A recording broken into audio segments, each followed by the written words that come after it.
Cause I don't give a fuck what you say. Yeah, I'ma do shit my way.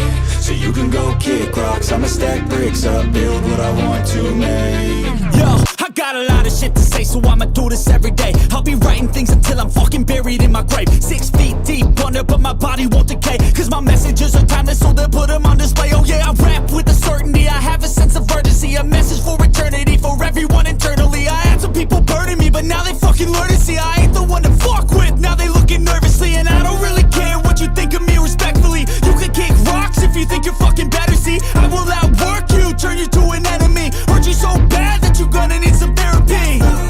I got the motherfucking recipe, I've been cooking up hits, I'ma leave a legacy. You'll be looking small when you're standing right next to me. I'm 5'10", bitch, but I'm 10 feet. Cause I don't give a fuck what you say.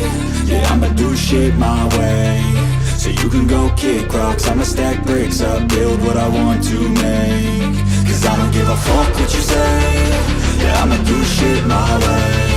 So you can go kick rocks, I'ma stack bricks up, build what I want to make. Yeah, I'ma do it my way.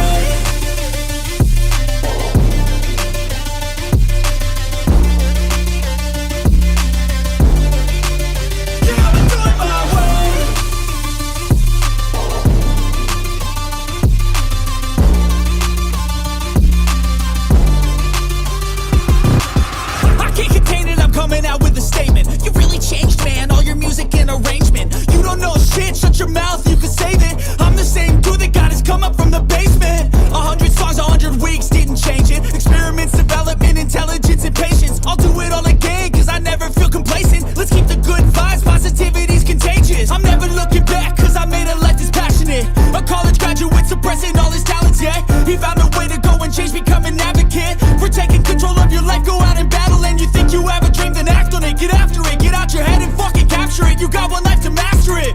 Don't give up on your future, we all start losers. We're all late bloomers, gotta struggle through the sewer. What you say? Yeah, I'ma do shit my way. So you can go kick rocks, I'ma stack bricks up, build what I want to make. Cause I don't give a fuck what you say. Yeah, I'ma do shit my way.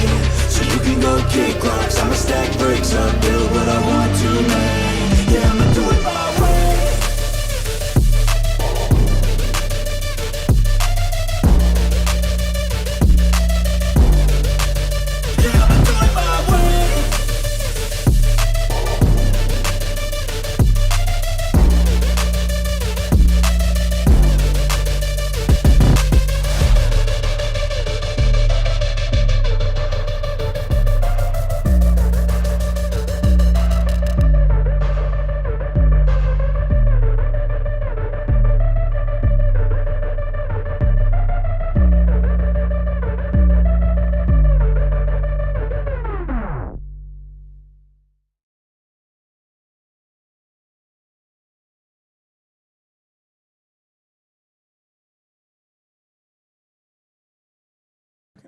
There we go. Now we got action. Can everybody hear? Let somebody jump in comments. See if we got this sound right today. Um, we're back. We took a hiatus last week. Um, Mac went and paid his respects to the Miller family. Unfortunate what happened to Chris there, yeah. but yeah, that's a big loss to the racing Yeah. community. It's very very unsettling. Yeah, yeah, definitely a tough evening. But to see the outpouring of other track owners like the Franklins, Steve Earwood made the trip. That was monumental. I mean, Chris touched a lot of people's lives and was a great man. And again, our deepest condolences to the Miller family. So that's why we weren't here last week. So may Chris rest in peace. We had a great XDA race. Even with all the trials and tribulations following up with not having Chris there, I know Jason was for sure overwhelmed. His family stepped up. A lot of people stepped up, really with the weather and everything. Got the race off. So, I commend all the XDA staff, Jason Miller, Royce Miller, everyone was a huge part of making that happen. So that's why we missed last week. So we're sorry we weren't here. I'm glad that some people asked, like, hey, Yeah, what Where happened? were we? Yeah, that's nice to hear that y'all even gave a damn to be like, what happened to that last Tuesday? Yeah. But yeah, it was actually somewhat legit there. Yeah. That was pretty much a pretty big deal, and we didn't have time to get back from that after that. And who's in the mood to really Right. talk about racing Absolutely. after something like that? Yes, So, sir. Yep. Anyway, on to current events here, real quick, before we go into our guest here. We didn't get a chance to talk about PDRA last week, Yeah. and the results from there. Halsey's back on top. Go figure. Not shocking. Yeah, Fulton power to the front. Yeah. I kicking mean, ass. Tommy, of course, was right where he should be in the final, vying for the position. Halsey got that one.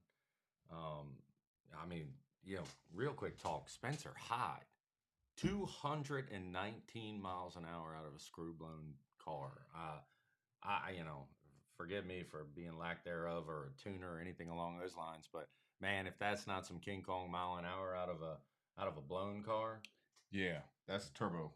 yeah, That's turbo yeah, stuff there. that's turbo mile an hour. Let's Yeah. just hope he doesn't park it for 365 days and he doesn't have to look over and give everybody else the break. Yeah. That's just sidebar. I'm sorry. I was just sprinkling that in there. Just a little bit sprinkle in there. Continue on, sir. Continue Yeah, on. so Hyde took out Salemi in the final. Pro Street, Tim Essex beat Brian Weddle. Pro Stock, Plucino, not surprising. Took out Hoffman. Hoffman went red. Pro 632 was Doug Nickel outran Amber Franklin 15-16. That's rolling. She's got some competition. Yeah. Now. Right? Yeah, Man, that's guys a tough coming class. around. That's a tough class. Yeah. Yeah, super tough class, man. Really cool to watch and just see the competition and competitiveness there. Did you get a chance to catch much of the Northeast Outlaw racing? I saw a little bit of it from what I could catch with Live feed and Jay Warren and his NC Pro Moder. NC Thank Pro you, Moder. Jay. Yeah. Yeah, NC Pro Moder. I mean, it was a Decker Ward show. Semifinals was a real tight race. I believe Decker took out Ward 62-63. The final round was kind of, basically a one-sided racetrack there. Decker Jr. Went a 59. Dad was hunting the center line, didn't make the trip. Yeah. Well, I mean, it was pretty interesting if anybody saw that to watch Totoro line up both of them. I've done it once. It's really tough because he's, and for us old dudes to go from one side, you check wheelie bars, make sure he's straight. Yeah. Run around the center, go to the other side, check his wheelie bars, make sure he's straight, then run back, and they both go in there. And now I'm sure they both said, "Hey, man, set it on kill, and let's just see who wins." Yeah. Maybe it was. I don't know. Maybe one side of the track might have been just a hair less because if you watch him, they got the tires on fire. But yeah, I mean, he went. The son went 898 to the 60. That's crazy. Funny car shit. Yeah, right there. That's ridiculous. So, but anyway, moving on. So, I don't know if you guys watched it for the weekend. This is a segue into what we have going on and our guest here. The weather kind of sucked. Saturday they postponed all the first round of the Northeast guys, the Pro Mod guys, because of the weather, raining off and on. So pretty much all the fast classes kind of they said to hell with that. And from what I understand, they didn't do the same thing at Colonial Beach, and there was a bunch of bitching and whining. Yeah, you can only expect but so much. I mean, if you've got a track like MIR that's not having, the pros run, and they've got rotators and all that kind of crap, and Colonial Beach first week out, their grand opening, and they don't. I mean, my personal opinion, I probably would have said to hell with it and just rescheduled so that all this friction didn't happen. Absolutely. But it did, and let me see. Let me see if Brandon is in here. Yeah, I mean, for me, I totally understand the want and the need and the desire to get the ball rolling and opening up. But, in this particular case, outside looking in, because, I don't know the racetrack, and I certainly wasn't at that particular racetrack. But if you're paying attention to the bear and you want to be the bear, if the bear kind of doesn't come out of the cave and says, "Hey, we're not doing this today," maybe that's a a quick way to say we should have passed that up because, you know, it's great when you got an awesome chef, but if the kitchen isn't ready to open, maybe you just don't open the kitchen. Right. Yeah. So without further ado, got Brandon from Mass Traction. Brandon, can you hear us? You might need to hit your unmute your on your side, maybe. Can you hear us there? We can see you, Brandon. Can Hello? you hear us? I think I hear you now. You there?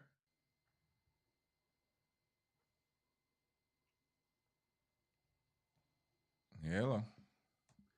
Can you hear us, Brandon? Got anything from us, Brandon? Brandon. I don't know if pointing to him or what. I don't know if we need to get him to try back in or. I don't know. Let's see. Let me just go ahead. It doesn't say that his mic is. I think you just got to No, speak. I can't hear anything.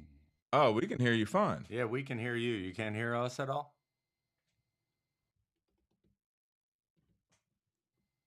I'm not muted. Yeah, no, we can hear him. Yeah, I hear you fine. Uh-oh. So we're going to work on our Uh-oh. side. Guess he's muted himself. So he dropped off. We're going to try to get him back in here. Okay. So we're still working on that, guy. So yeah, you know, just going off of what I saw and probably what Mark saw and what everybody's talking about, you know, over the weekend. And I understand it's guys, you got to understand it's not about bashing a business. It's just giving honest feedback. You know, there is a way to conduct yourself and go about doing that. I'm not going to kid anybody from that respect. But you know, it's Hello? Oh, there he is. Can you hear us now? Can you hear me? Yeah. Can the folks out there hear you? Let us know if you can hear him, guys. I just can't hear you. Yeah, you're coming in loud and clear over here. I'm not sure. Darn Guys, it. give us a thumbs up if you can hear us or you can hear Brandon. Technology. Yeah, This is technology why- fantastic, isn't it? Yeah. Having a wife is important. Jarvon said Well, he can hear Gentlemen, us. I don't know what to tell you. We can hear you, and I everybody will, can hear you. Should we hold up signs? I don't know what to tell you. Yeah, you're loud and clear here. Yeah, everybody's saying all good now. They can hear you. Can you take your Bluetooth off? That's what Pro Shot Should I hang Gordo up? said. Huh? Maybe it's your Bluetooth because everybody can hear you. You just Yeah. can't hear us. Well, if you can see us, we can hear you. I think he went back out and came back in. It might be his Bluetooth because Yeah. he's got his headset on with his mic. It might be something in that. Yeah. There he goes. Let's try this one more time. Let's put him back in here. There we go. Can you hear us now? Yeah. Perfect. Okay. Well, We got you There we good, go. brother. It's your There we platform, go. Brandon. Thank you for being I'm on. on. yep. There we go. I think it was just I don't know. It was a hiccup. We had you in the green room there for a minute, and maybe it got a little shitty. So I guess without further ado, folks, we got the. Let me go ahead and give you a drum roll. And here you go. We're off. So anyway, Brandon, I guess introduce yourself and tell us a little about Mass Traction, what you got going on, and we can move on into what has been going on in Northern Virginia down there at Colonial Beach. So everybody knows who you are and what you do and all that kind of stuff. Yeah. Well, my name is Brandon Mass. I'm the owner of Mass Traction. I believe quite a few people have heard of us before. We travel around. We help facilities with whatever they need: scrape, grind, rebuild, event prep, and then full and complete remodels. We do this week to week, travel around with all of our equipment and help people achieve their dreams, achieve their goals, be successful, help facilities, and give back to the racing industry.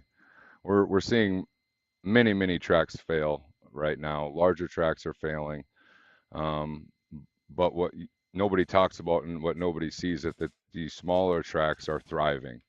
and everybody's going to the smaller tracks, and the smaller tracks are investing the money, and they're seeing great turnout um, after they reopen. You know, just clean everything up, clean up all the paint, clean up all the concrete, any holes you have, anything like that, patches. If you need to, you know, if you need to bring in a profile mill and have it profiled and ground, we can assist you with that.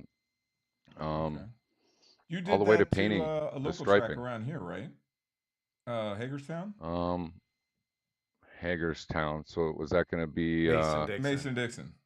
Mason Dixon? Yes. Okay. Okay. Yeah, we went to Mason Dixon.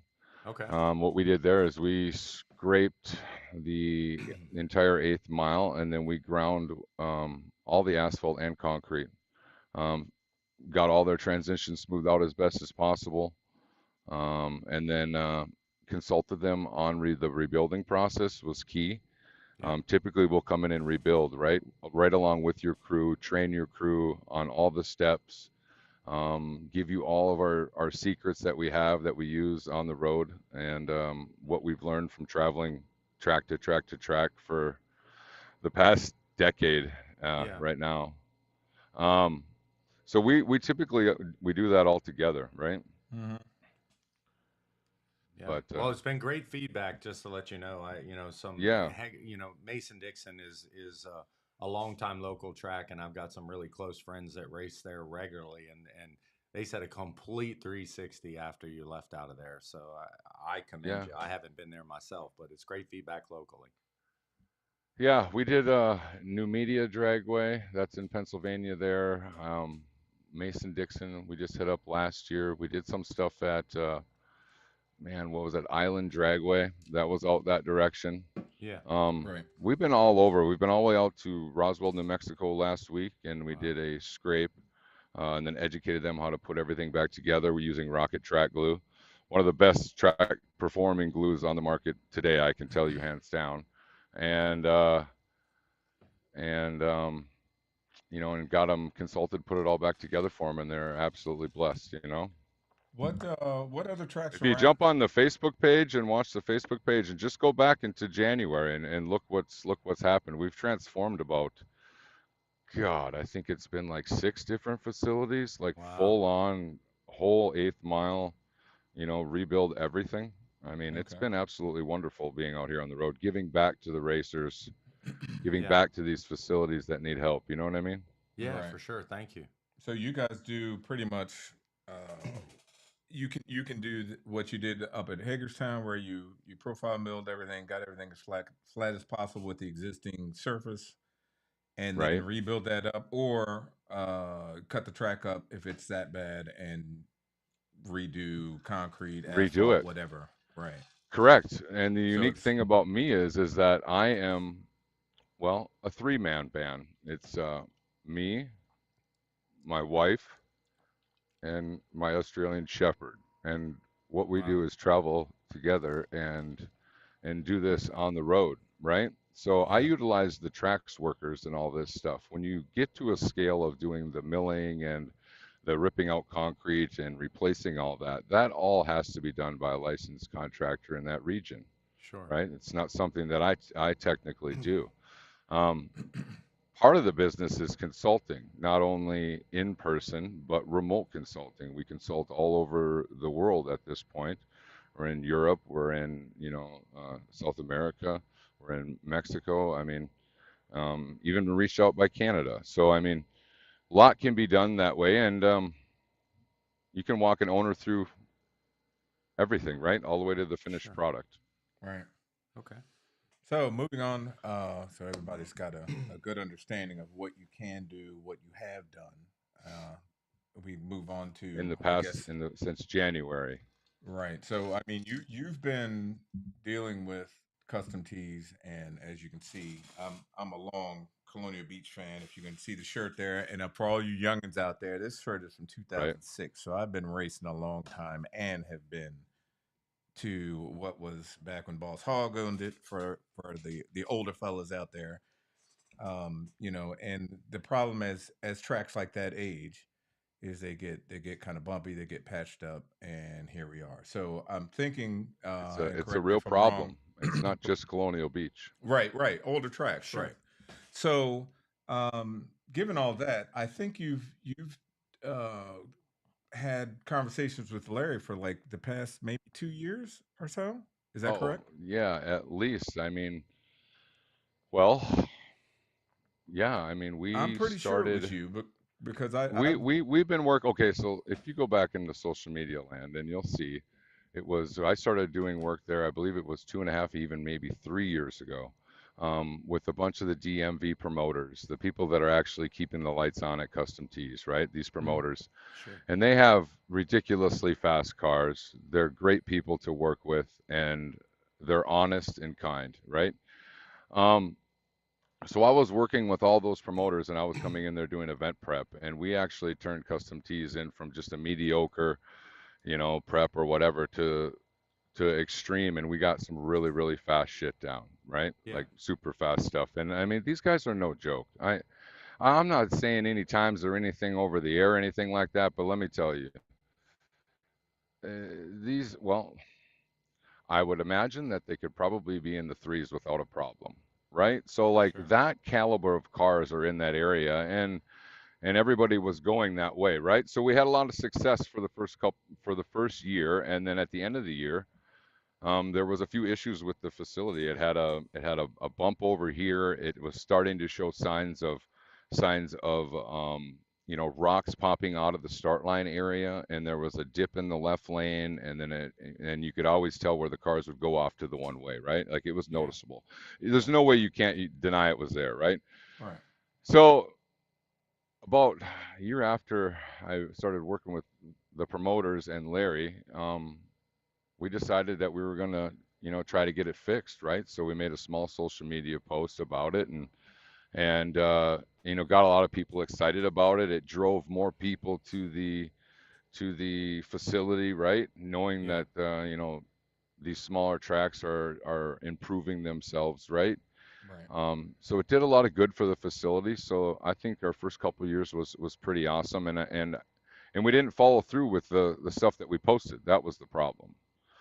So then we went into Okay. the second year. We promised the public, the people, all you guys listening, all the DMV, we promised them that we would get it fixed. Last Thanksgiving, I went up to Larry and he said he was ready to do it. And we put together a plan to scrape off all the rubber, regrind everything, and get it all painted and put back together. Okay. After we got on the project and started, we found that we had not just little bits of rubber. We're talking upwards of a half of an inch. Right. So when you're fixing these surfaces and you're examining them and you're letting people know like, hey, what is what, right? Like if you're trying to take a bump out of a track and a piece of concrete falls, you cannot grind that out. You'll Right. only be Sure. creating a bump, right? Hmm. All right. So after I went across, I examined the entire surface. Now, mind you, we took off like 3,000 pounds worth of rubber, right? Like more than I've ever taken off in my life. I Yeah, was at this that's project for 10 days, right. Wow. right? With another guy and Right. all of our equipment. So And for like, some of the other folks, I and don't mean to and cut you and and off. through Thanksgiving, mind you, I missed Right. Thanksgiving because of this deal. Like I Wow. actually had Larry's family brought me some Thanksgiving leftovers to the toter at the Wow. racetrack. I do this for I can go through this whole story with y'all, but I want to tell you, like I do this for the racers. And the Yeah. bottom line is that things were said. I can go through this whole timeline with you guys. It's just going to take too long. Yeah. Things were said on my. I hear that like my name has been coming up on this deal, but they brought up. I'm here to defend my character. Or are we going to Sure. talk about the entire thing? I don't know Well, anything whatever you about want to like do to Red Solo Cup or anything get the like air that. So clean. I like, mean, I mean, I know that I've gone down there myself and talked to Larry. I've walked the track with Larry. I think I saw your probably your first proposal, maybe 2 years ago. So I've been, Yeah, I mean, I don't get on here and tell everybody what I do, but here we are, 2 years later, yeah. and I've walked and showed them the So we bumps and all examine, that we kind of stuff. examine, So we here we examine. are. Well, I'll just start over. I'll tell you the whole thing then. It doesn't matter. I'll just throw it all out there. Just telling the truth We is have going to be a time. weight off my shoulders at this point. Are you ready Yeah. for this? Yep. Yeah, go ahead, man. More The people rubber want to than I've hear. ever seen. More rubber than I've ever seen. And when I got to the points that the problems that were lying at the 330 in the left lane, Yeah. and then sporadic spots through the right lane, right? And the deterioration of the start line itself with popping of the rocks. I deemed the areas that had fallen and basically cracked open and broken. So the whole reason that there was a ramp in the left lane was because there was a stretch of about 110 feet of concrete that needed to be replaced. It had cracked in the center and it had fallen. And I'm telling you people, it had fallen like inches. Yeah. So it was creating this huge, massive ramp going into this new old piece of concrete that someone poured years ago. And we're talking, I'm having to deal with like multiple stages of concrete throughout the period of multiple years, right? And different Sure. contractors. So all this broken concrete was ramping up in the left lane to this other piece of concrete, which when they poured it, what they did is they followed the contour of the asphalt. And when the asphalt was poured, it was poured incorrectly and it was wavy. So what it did is it put these little waves in it about every foot and a half on the left lane on those last two pads. If you ask anybody, if you look at all their data links or anything like that, you're going to show these riffles, and those are the riffles, and that's where they would get sideways and it would shoot them over to the left lane wall, which would put them, if you go a couple degrees off at that transition there, going almost 200 miles an hour, it's going to put you right where the asphalt's fucked up in the shutdown, where Yeah. everybody complained about the shutdown. Yeah. So I'm like, well, we have to fix this, and we can't just let it go. So at that point, my contract was like, present this to Larry, and I'm like, Larry, what do we do? I mean, there's a few things we can do. We can replace the concrete, or we could put all brand new. I mean, how would you like to go further forward? By the time we marked out all the spots where we wanted to cut the concrete out, or that needed to come out just to fix it, I mean, we were upwards of almost 175 lineal feet of concrete patching that we had to do, right? Mm-hmm. Almost half the 330.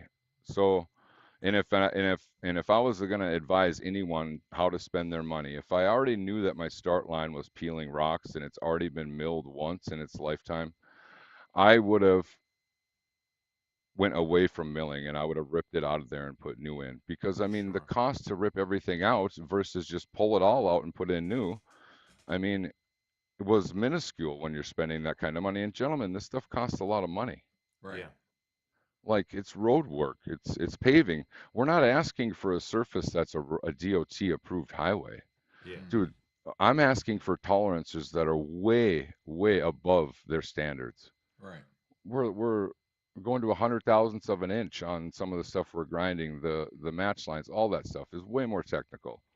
And figuring out getting contractors to do that level of work is very expensive, right? Right. So Larry, at the end of the conversation, just said, "Well, let's go ahead and let's redo it all. What we're going to do is we're going to make a huge splash on social media. We're going to pump it up." He goes, "Let me get everybody excited about it." He goes, "I want to go ahead with the process, right?" So I said, "All right, Larry, I'm going to back you." So I said, "Perfect. I'm going to start right away." So I left a few days after Thanksgiving. I went home and I actually went on the computer and I got CAD drawings. I got 3D layouts of the surface. I had all this time and effort went in all these drawings and designs. I put it all together through Christmas and everything like that, and presented it, and he had everything sort of wrapped up. I had the rebar guy had all the rebar scheduled, and we're talking.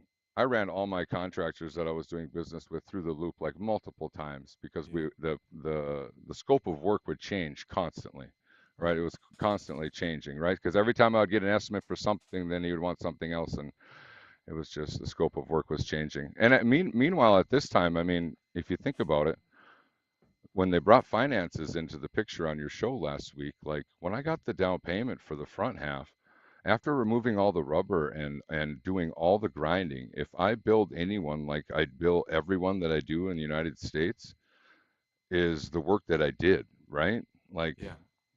I mean, it's just ridiculous. I can't believe this guy was throwing that stuff out there. But the judge of character and try to diminish someone, that's ridiculous, dude. If you just don't have the money, you have to say it and Yeah. tell the truth. I'm not really afraid to tell the truth. I think it's going to have repercussions. But to be honest with you, I think that the people are going to back me in this because the people are the ones who built the freaking track in the first place. You know what I mean? Yeah. Right. Yeah. So am I You to know what I mean? understand And so what we did together at that point, Yeah. when Larry and I made that video and I put it out there and it got 700 shares, Right. we knew right then that this was the correct thing to do for this facility, for the East Coast. I mean, this could be the grudge racing capital of the Right. world. They're not allowing grudge racing at any other of these nice facilities that have super, super, super nice surfaces, Right. Yeah. right? They're not allowing it anymore. So if we had something small, I mean, this is the place to have it. You know Right. what I mean? Yeah. Like Absolutely. we did South Georgia. I milled and ground South Georgia. I just milled and ground Bradenton. Both facilities I set radio records on. Wade did one with Stevie Fast just this past year. Yeah. I mean, we can do this. This is not like underneath our scope, right? So Yeah. we promised the racers to give them that, and then nothing ever happened, dude. But at that point, I've already burned through all the money with all the CAD drawings and all the rest of the shit. Yeah. I even had equipment went there to move the wall. Wow.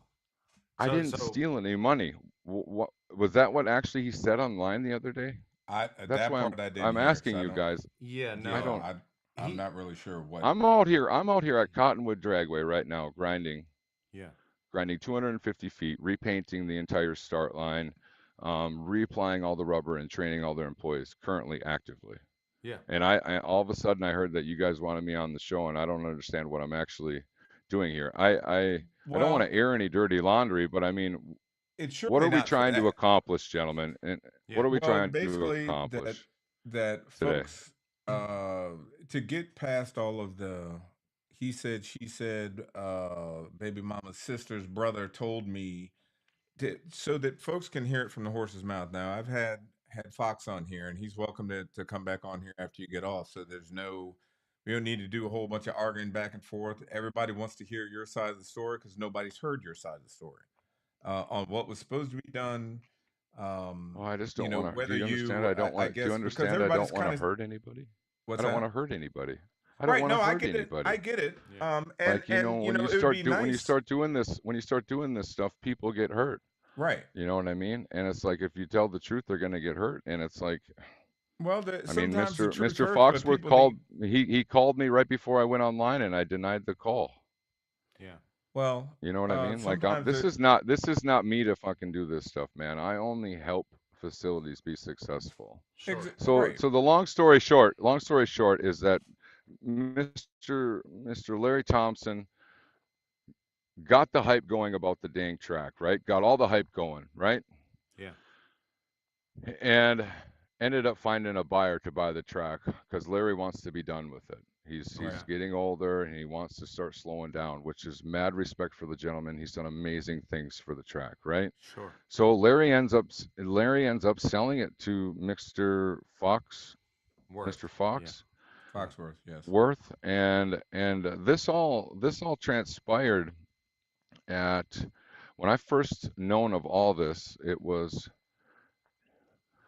I think it was February 26th. I came from Mason-Dixon Dragway and I drove in there and I was doing my videos all across country. I think I'd been on the road about 20 days straight at that point.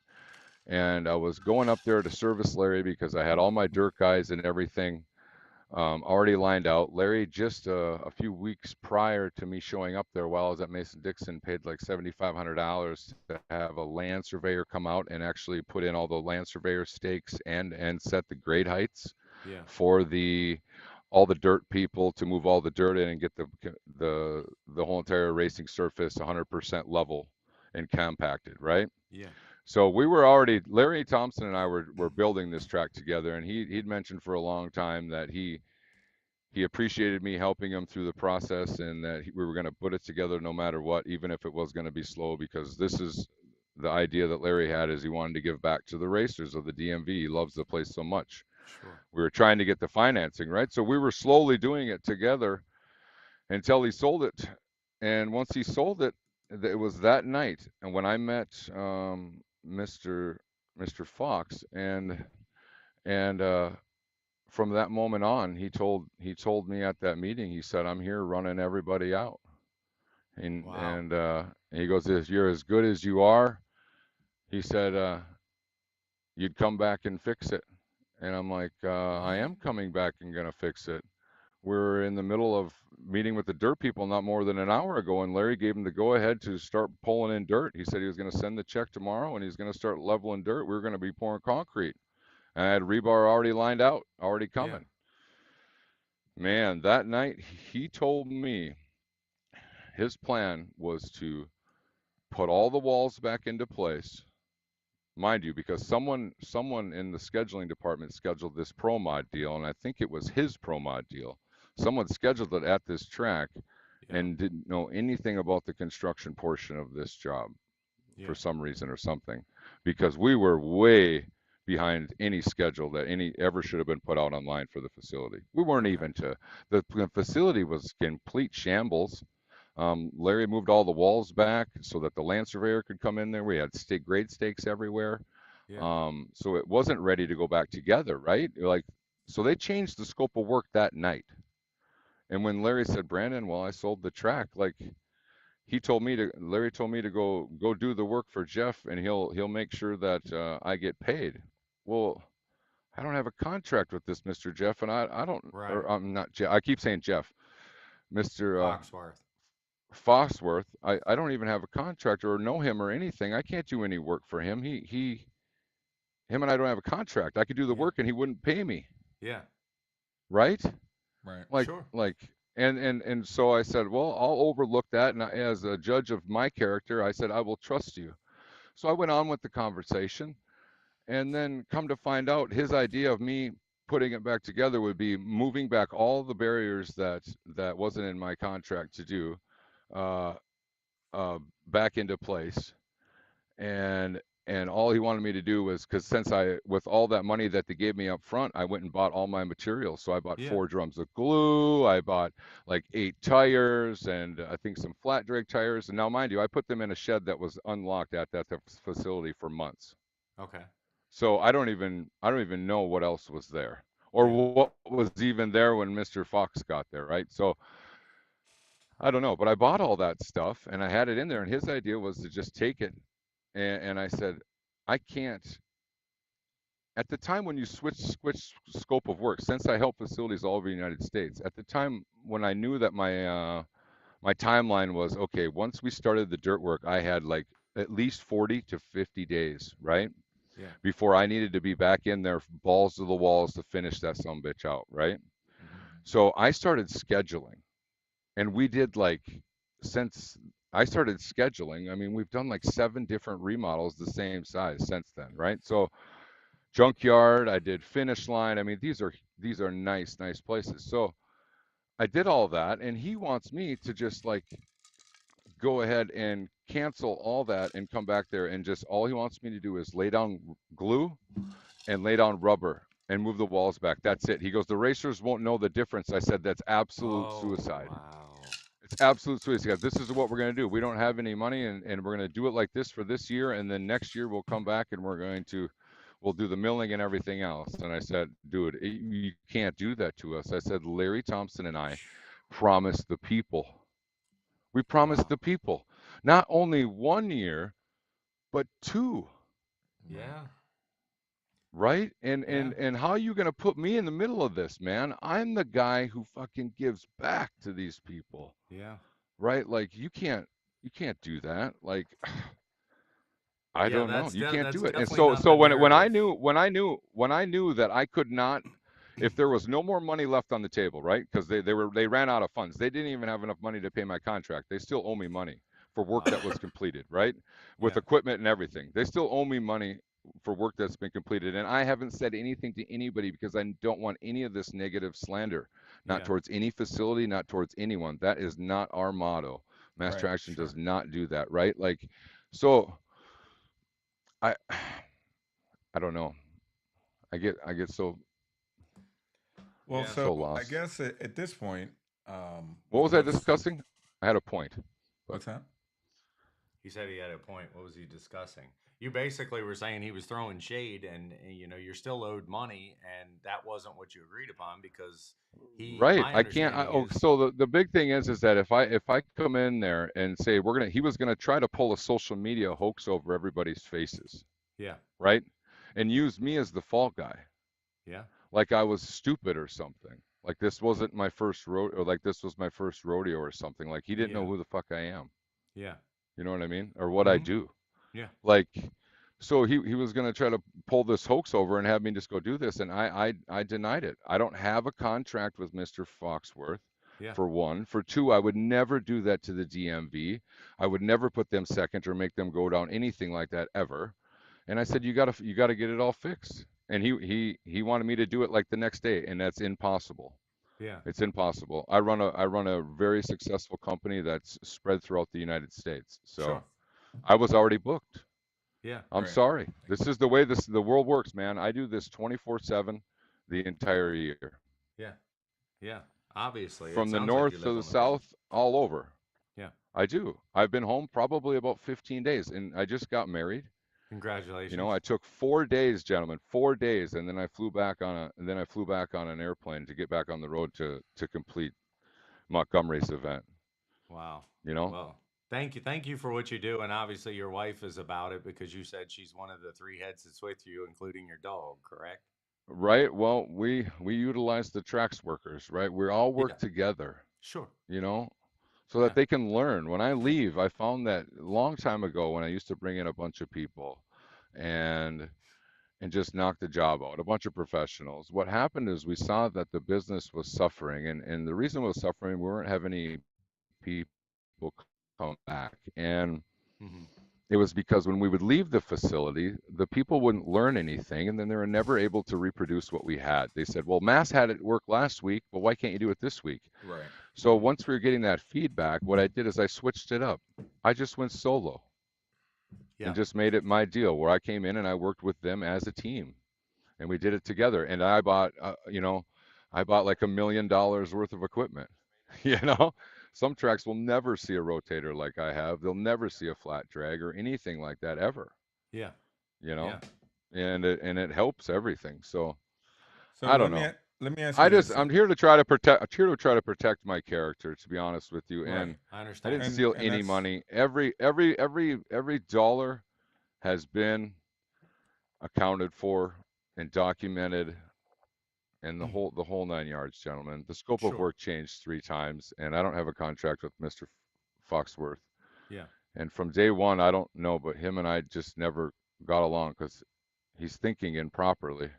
I He understand. doesn't realize what these cars actually need. You know? so. Let me ask you this. So Yeah. now that I'm going to guess all the people have heard what you were doing, what you had planned to do, and what wasn't, I guess, done.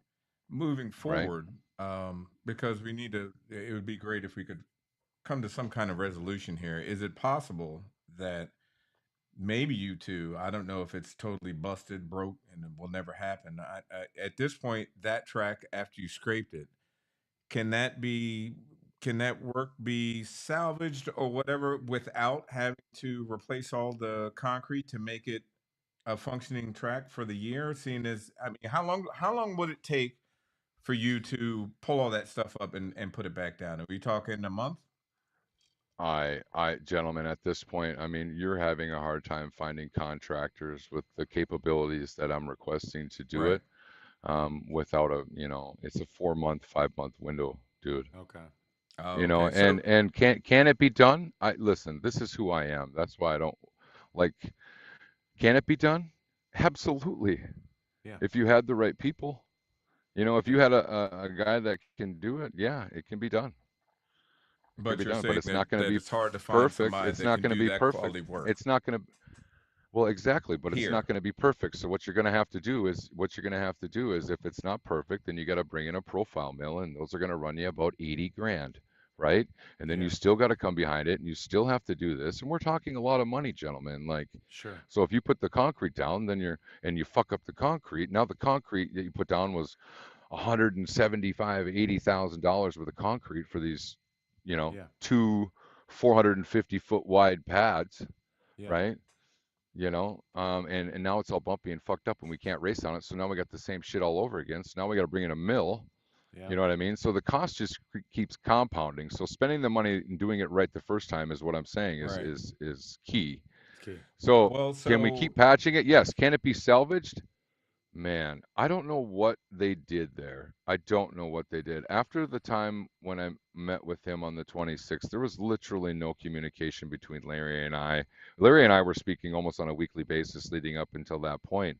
Yeah. And then it was all just telling me to be patient, be patient. They were getting the things, I said, put the concrete back. I said, fix all the patches that I have marked out on the ground. I said, fix them all. Put concrete in them. And then you're going to have to bring in a profile mill and profile it and hope and pray that the start line doesn't fall apart. I said, at Okay. least do that for the racers. And if the rocks pull off, we can deal with that as we go. I said, okay. other than that, that's the cheapest route to go at this point. And it's my opinion that it's going to flow. Uh-oh. Uh, There we go. opinion it's going to, I'm getting some freeze up here. You still there? yeah, I'm still here. Okay. Sorry. Yeah, your phone froze up there for a second. Well, I'm Uh, going to getting dark over here. So let me ask you this real quick. So to get a profile mill to come in there, because I think from what Fox told us on this show that he had pictures of it all. I guess whatever you had marked off, Oh, he had cut up I can't do. and redone. So at this point, if you were to bring a profile mill, so we're talking another 80 to take what you have there and profile. Oh, and 80 plus you're going to have to do $1.25 a square foot to grind the thing. Oh shit. Yeah, exactly. Yeah. Yeah, because once you put the profile marks in there, you got to grind all them profile mill marks off. So I mean, Sure. 80 plus that, you're probably looking at, I think you're probably looking at somewhere around 150,000. I imagine. I don't Okay. know. You can go get other quotes from other people, but I mean, Right. Yeah. I don't know if Mr. Foxworth would want me to do that or not for him. And to be honest with you, I have a hard time trusting anybody anymore. Like, oh my Yeah. goodness. I can imagine. Listen, gentlemen, it's getting late. Yeah. I'd like to try to wrap it up, to be honest with you. And I Okay. don't want to bash anybody. And Oh whatever they no. We do, were just looking, I really trying to wish find them the some best of solutions luck. here. Yeah. Well, the solution is money. Okay. Right. Sure. Well, Who money has gets the the world money over. to do it properly, or who has the money and they have to get it fixed? He tried pulling, I think he tried pulling a fast one over on everybody. And I told him at that night when I met him at the table, I said, listen, if you do this, I said, it's going to be catastrophic. I said, the people are going to stop coming. And I said, we've promised them for 2 years it was going to be this good track. I said, it's going to throw everything into tailspin. And I warned him. And I said that today all of a sudden I was getting hung up on all these little deals today. Yeah. But I said that before. Like he was going to make a mistake. And Yeah. Well, we wanted to give I don't you know what the surface looks like right now. I don't know what the surface looks like right now, right? And I'd be Mhm. willing to help them in any form or fashion. But That's commendable. everything starts over at this point, gentlemen. Right. Right? Like there is no more. I'm following a plan, and a plan has to take place in order for me to do it, and people have to make things happen. Sure. Like and I'll help them through whatever processes they need, but it really does need to get replaced. So, Right. but you know one what? last They're question gonna real make quick, Brandon. there's solutions. I gotta go, huh? Real quick. So do you happen to know the concrete company that Franklin used at VMP or Halsey used up at Cecil County? Because I know they just redid their tracks and all concrete. Do you happen I to know don't. what companies they used? Nope. Okay. Nope, I don't. All right. I'm straight up busy with my own stuff. Right. I just didn't gotcha. know if you I knew, don't. like, through the grapevine of No, of you guys that do I was tracks. sourcing local concrete that was close. I mean, to get concrete of that large of pour, and we were requesting you know, to do these things. I mean, I'm requesting, and what the standard is to do one consistent pour from the start line all the way through the finish line. So I was looking at doing, Big you money. know, 200 yards at a time, Sure. Right. nonstop. That's what it takes, right? So I mean, there's things that I mean, I don't know. I don't know. It was just that region. I was just doing the best job I could for Mr. Larry Thompson, and right now I it's got you. unfortunate that Yeah. the surface never followed through. But can you get it fixed, gentlemen? Absolutely. It just takes us coming together, not ripping us apart, and Right. everybody has to remember that. You know what I Right. mean? And that's kind of why I Why are wanted you to you come on trying here to to say diminish just other that. people and try to hurt other people like that? It doesn't make any sense. I'm telling you right now. And if all these people actually know who I am, and I know they do, Yeah. they know I would never do that. It's career suicide, bro. Sure. Right. I agree. It's career suicide. Like, what the hell? Yeah. Right. Well, I appreciate you I just taking can't the believe time you to would come on say here that and, stuff. and just really kind of spelling out your end of it, and it really makes a lot of sense when you map it all out. And I appreciate you taking the time to get on our show. Well, it's a lot of time and a lot of hard work, and I want to thank you, gentlemen. Yes, sir. Definitely. I want to thank All you. right. Well, you look like you need to get some rest. Yeah, You've get been some rest. blasting concrete all day. So again, Yeah. thanks for coming on, giving us your time, and letting the folks at I DMV wish know I what's wish going on. I wish them the best of luck. I really do. Thank you, I Brandon. appreciate that. I want them to be successful. You guys know that in the bottom of my heart. So Yes, sir. Definitely. Thank you. we're gonna put it together if we stick together. Good night, gentlemen. All right, Sounds brother. great. Have a All good right. night. Have a good night. Good night. Thank you. Yes, sir. Well, I think at the end of the day, man, that's, there's always two sides, three sides, whatever. You think the truth is in the middle, the sayings and everything. But man, if that's not kind of spelling it all out, does it make a ton of sense? It certainly does. My personal take on that, if I was sitting on a jury, that was pretty damn genuine. Yeah. I mean, if Fox is actually listening, he's more than welcome. He's already got the link. He's been on here before Yeah. to call in. He might just say to hell with all those. It's not But a bad session. I will It's say not. this. I don't think that part right there really had anything to do with all this hubbub that was going on this past weekend with this crazy ass weather. Sure. I don't think you were going to get a fast time out of any competitive radio car, no matter what you did. I'm sure I haven't. I have some folks that were running at MIR that I talked to that I haven't got a chance to talk to since they ran down there that run the Warriors deal, and they got a pretty fast ride. But Yeah. um, for guys to say that the track was trash when it rained all morning and they don't got a rotator, they have no way to get the rubber down, and you're saying the rubber's peeled up, you guys got to use a bit of common sense. Sure. I mean, you don't have any big tire cars down there, which is basically what a rotator would do, simulate. Yeah. Big tire cars, there's a controlled spin that puts rubber on the track if they've got enough rosin and stuff for the rubber to hold. And then spray on top of that, and the guys can go. The flat drag is only going to do so much. And with all that rain, you've got to scrape it all up, and then you've got to try to get the rubber to stick. The temperature really isn't that warm. The stuff needs to activate for it to stick. It's this grand opening day. Some of that shit y'all need to step back a little bit on. I get what Brandon's saying, and I'm kind of disheartened by the fact that I kind of knew what I was looking at, but it's not my say. It's not my track. So did it need to be ground? Yeah, I thought so. I didn't see that, but all I can go is off what Mr. Foxworth said. But what happened this past weekend, y'all need to slow your roll on that bullshit because the weather was ass. Yeah.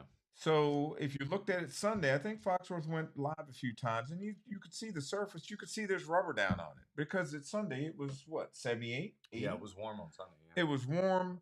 There's some big tire cars down there. They you had enough heat to get in the track to get the rubber to stick. I mean, I'm going to guess if they were to spray it and a radio guy came down there, they might have had a much different results. Could you go down there and take a car that can run one flat sub one with radios? I'm going to probably say probably not. The track you guys got to realize the track is totally green. I don't know if they had a rotator come in there or not. I know I expressed that to Foxworth that the only way that track's going to come around is either you're going to have to get one of those big construction drums full of diesel fuel and take that flat drag and run it for 2 days, Well, or get a rotator, rent one, do whatever, and run that for a day and get all the rubber back down there. Because as everybody saw or heard, Brandon pulled up 2,000 pounds of rubber. I mean, and I've been out there. I don't mean to Yeah. keep cutting you off, No, but you're I've fine. been out there when Larry first bought that track, and I talked to Bradshaw, rest his soul. He walked the track with me, and he was like, "Look at all this rubber out here, Hayes. It's all this entire track needs to be pulled up. Yeah. You're not going to be able to go fast on this because the rubber's too thick." Yeah. And if everybody knows, here goes your tech tip: when the rubber gets that thick, as the tire goes over it, the rubber's moving. Mm-hmm. You don't have that thin. Looks like if you look at probably if you go down to Orangeburg or something like that, it looks like somebody took gloss black paint and painted it on the track, and you don't see any concrete, and it's thin. Yeah. You spray on top of that, boom, you've got a track. If You're it working gets with thick, something. which is why they scrape tracks, when it gets thick, the rubber moves. You don't have anything going on, and that's what was going on way back then. Yeah. Now all that stuff is up. He needs a base for it to even try to work. You guys got to give him a chance. He just opened. He just had his grand opening. So Well- you guys got to give him a chance to at least make what he has work. I will agree with that, but I'm going to play devil's advocate and rewind all the way back to what Brandon said. It sounds like we got a whole bunch of smoke and mirrors going on of you can't be on this very show and out in the public eye saying you're doing X, Y, Z when you haven't even started at ABC. So the weather doesn't affect the shitty, levelness of this track surface, that once you rip all that rubber up, you just made the transition and the jump Right. that much higher. I mean, I'm a Dukes of Hazzard fan. I think everybody knows that, but I'm not trying to go out here and my feedback was not positive, and I'm just being honest. I'm not going one way or the other. I do understand that, I'm a businessman, always have been, and I promote other businesses, but you can't expect you can't have a caviar taste with a a Burger King budget and Hot dog money. That's what my brother says. you Caviar can't- taste with a hot dog money, man. That You shit can't- don't work. And they ain't yeah. even beef hot dogs. You got meat hot dogs. you can't say we're doing this, and this, and then Brandon gets on here and he's like, well, the racers won't know. I mean, for me, that sticks. And I understand you can only make the service that you're working with, but so good. So everything you're saying makes total sense. Well, maybe we should have just been that fucking honest to start with, Right. Mr. Foxworth. My honest opinion, because I was eating your Kool-Aid, drinking your Kool-Aid, buying your stuff, and you said you were going to have it like, Chick-fil-A mentality, and I was told the track was supposed to open at 10. You open at 10:30. Track was supposed to be hot at 11. You weren't hot till 1. So, all those things, when I put up my store hours on every business I've ever owned, which has been a lot, the fucking doors open when the doors are supposed to open and Right. the product is ready to be sold. So, I honestly, where I think you shot yourself in both feet, not even in one, is you open the doors too soon. Well, and ultimately, I think that is the overarching issue with this whole thing. Yeah. He wanted to get it open for you guys to go and race on. I know I expressed to him, that's pretty quick. You don't even have the walls back in. It's going to take a while to get the track, some rubber back on it Mhm. and all that kind of stuff. And he wanted to open it. So the whole idea of that soft opening is something me and him talked about because the weather wasn't going to be good. Fred had his race. Don't start out with your left foot. And so there you go. Somebody's calling in the 469 number. Let's see who this is. If I got to trans break them, fellas, that's what I'm going to do. Let's see who it is. Hello. Hello? 469 number. Are you there, or am I hanging up? Getting ready to hit the trans break. Yep, I hit the trans break on him. So anyway, maybe he jumped the gate. Yeah. He red lit and Yeah. came out a little too soon before everything was people in place, track in place. I don't know. Right. Here goes somebody, same person calling back. They might get trans break again because they didn't say anything. But let's see. Where did you go?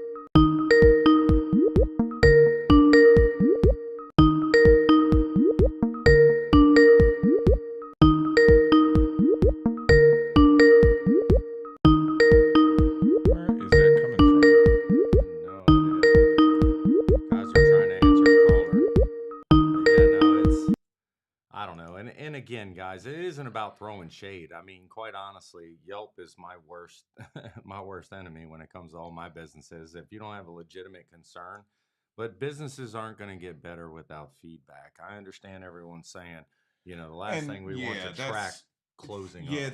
the whole bashing the track and all It's that not kind of that.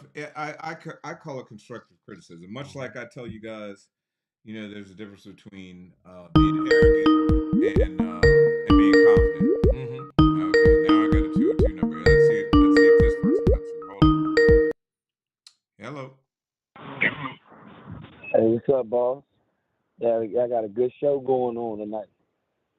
Hey, what's happening? Who is this? Dodson. This the one that make it all happen, David. Oh man. Well, hold on. Let us pontificate here a little bit before you get going here, because look, we're trying to keep this civil. I'm keeping it civil. Listen. You got to stop that. I'm keeping it civil, Okay. right? Well, look, before you get started, I'm trying to check your willy bars. You trying to pull off? Hey, all I'm saying is, we never were trying to bash the track. They keep using that bash. Right, That's right. the only word that they could come up with. We were just trying to I'm gonna turn it down. speak on the safety conditions of the track. Hey Dodson, If do you have your anybody volume knows- up, buddy? It's. I'm sorry, I didn't mean to cut you. It's just echoing real bad. Yeah, can you There hear you me go. now? There you Yeah, go. we're good now. I'm sorry. Go ahead, brother. Yeah. So at the end of the day, last year, if y'all remember, when Lion, Tigers, and Bears, Tater bought Brandon Mass in, it rained on and off, on and off. He had all the right equipment. What'd he do? He still gave us a great surface to race on. Okay. You know what I'm saying? Dad show, what's your city like? Same thing. You know what I'm saying? All we were saying is, and I gotta say this because if you notice, the 3 to 4 events that canceled is the track, is the ownership, is the management, is everything that's all in one. You know, you say that you fixed the track, you say you fixed the dip, you say you fixed the start line, you went up 50% on a rental fee, then you do a 60-40. I've never been to no tracks. And I'm going to keep it a band with everybody. That's 55,000 people in the DMV. I play a major part behind a lot of these shows. I know a lot of y'all, and Fred voice, I know a lot of y'all don't like it, but y'all got to respect it. Right. You know what I'm saying? Sure. So I say that to say this. We just want to premiere good surface to race on. That's it. So if you going up in sale taxes and saying that it's 50% more for rental fee and then it's 60-40, what is you giving us for the track if it's the same track? Right. Okay. It's a You fair gotta look question. at all that. You gotta look at all that as a whole, because when Larry was the ownership and it was what it was for the rental fee and all that, the track was decent. The track was, you know what I'm saying, you could get down the track. Yeah, you had a dip and a bump, but still you get a good prep guy there. He got something to work with. Okay. But You know what I'm saying? okay. And when I spoke to Foxworth that night, and I tried to just ask him what type of glue you use, everybody was around. He just his defense mode was just to the max, and then I had to max out on him. You know what I'm saying? Because Yeah. I'm not the one. So when I'm asking you a question like, bro, y'all never used the rocket glue. Y'all used PH1 or whatever that glue was. PJ1. Yeah, PJ1. Y'all use rocket glue when Tater and myself bought Brandon Mass 2 custom tees. Okay, but Y'all never used that glue. okay, but listen, hold on, Anthony. Listen now. They use PJ1 at pretty much most of the premier tracks Yeah, that can most of the tracks. afford to buy it. Yeah, it's expensive. It's expensive but and you- it is good. Hold on, you let me wasn't finish. here- I you let you wasn't talk. here I let you Friday or talk. So we're Saturday. not going to do this. I let you talk. Listen. The other thing you have to understand is last year when you had your races, you had all that rubber already on the track. All that shit is gone. 2,000 pounds of it. So you didn't even have a base this past weekend to start with. So yes, They had the but wrong glue. listen. So what you don't understand that now this is part of the tech talk thing that you do not understand. Mass Traction, great company.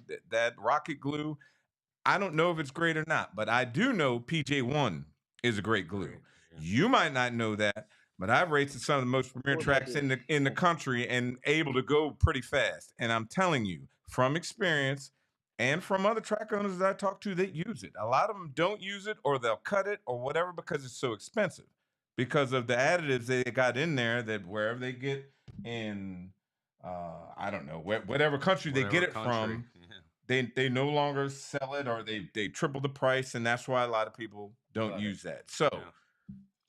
all of that, Ernest Fletcher said they've used PJ1. I know I could have sworn I seen PJ1 barrels down there, and so usually I know when I go to a track, I'm looking to see what barrels are at the track to know what glue they run. I've been to events where they'll use one glue that's cheaper during testing. I'm not going to name the track, and then come right around Yeah. when qualifying, change the glue, use that expensive PJ1, and your whole tune-up is out the window. Yeah. Everything you learn. Whole tune-up's out the window. So some of this stuff you might not understand, but that's facts there. I get that that's Fact what is, that's what you Friday night guys when they use. used the glue, And it turned the whole track white. what's that? Facts is whenever that glue they put down Friday night had the whole track white. Oh, They had to call Brandon Master, ask him. Joe called him and asked him like, what's the substitute? What's the mixture? The combination.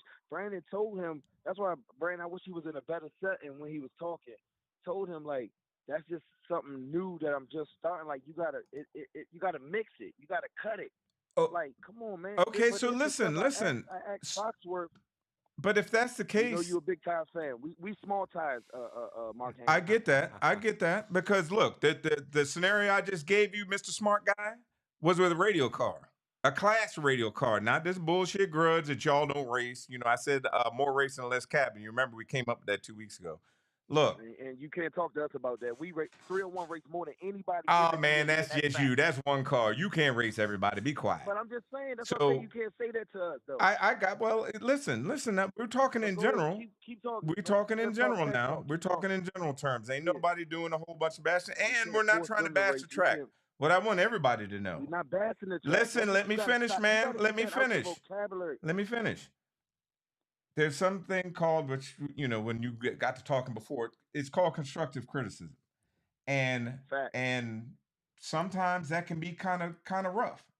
And watch this for all the guys out there. And let me see you go and tell your woman that she put on a few lbs, and you can just say, well, look, hey Anthony, you can say, yeah, facts.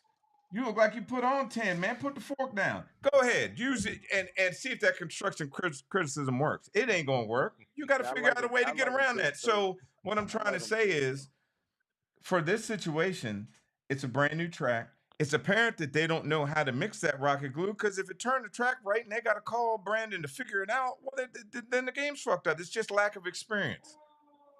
It could have been. Ernest Fletcher said that was a bad batch of rosin and glue. They figured it out and tried it and fixed it once. So here you go. There you go for everybody to see. Bam. Now he's the one working the track. Once they figured it out. So what I'm trying to get at is, you got to give him a chance. But you missing a whole point. What's the we point? don't know this. We don't know this. So if I'm asking you a question, it's like in school. If you don't know a mathematical problem, what you do, you ask the teacher. Sure. So I'm asking them, and when you get on the defense mode, just because I'm asking you a question, bro, it was about 20 people around. I'm just asking, like, yo, what type of glue you use? You know what I'm saying?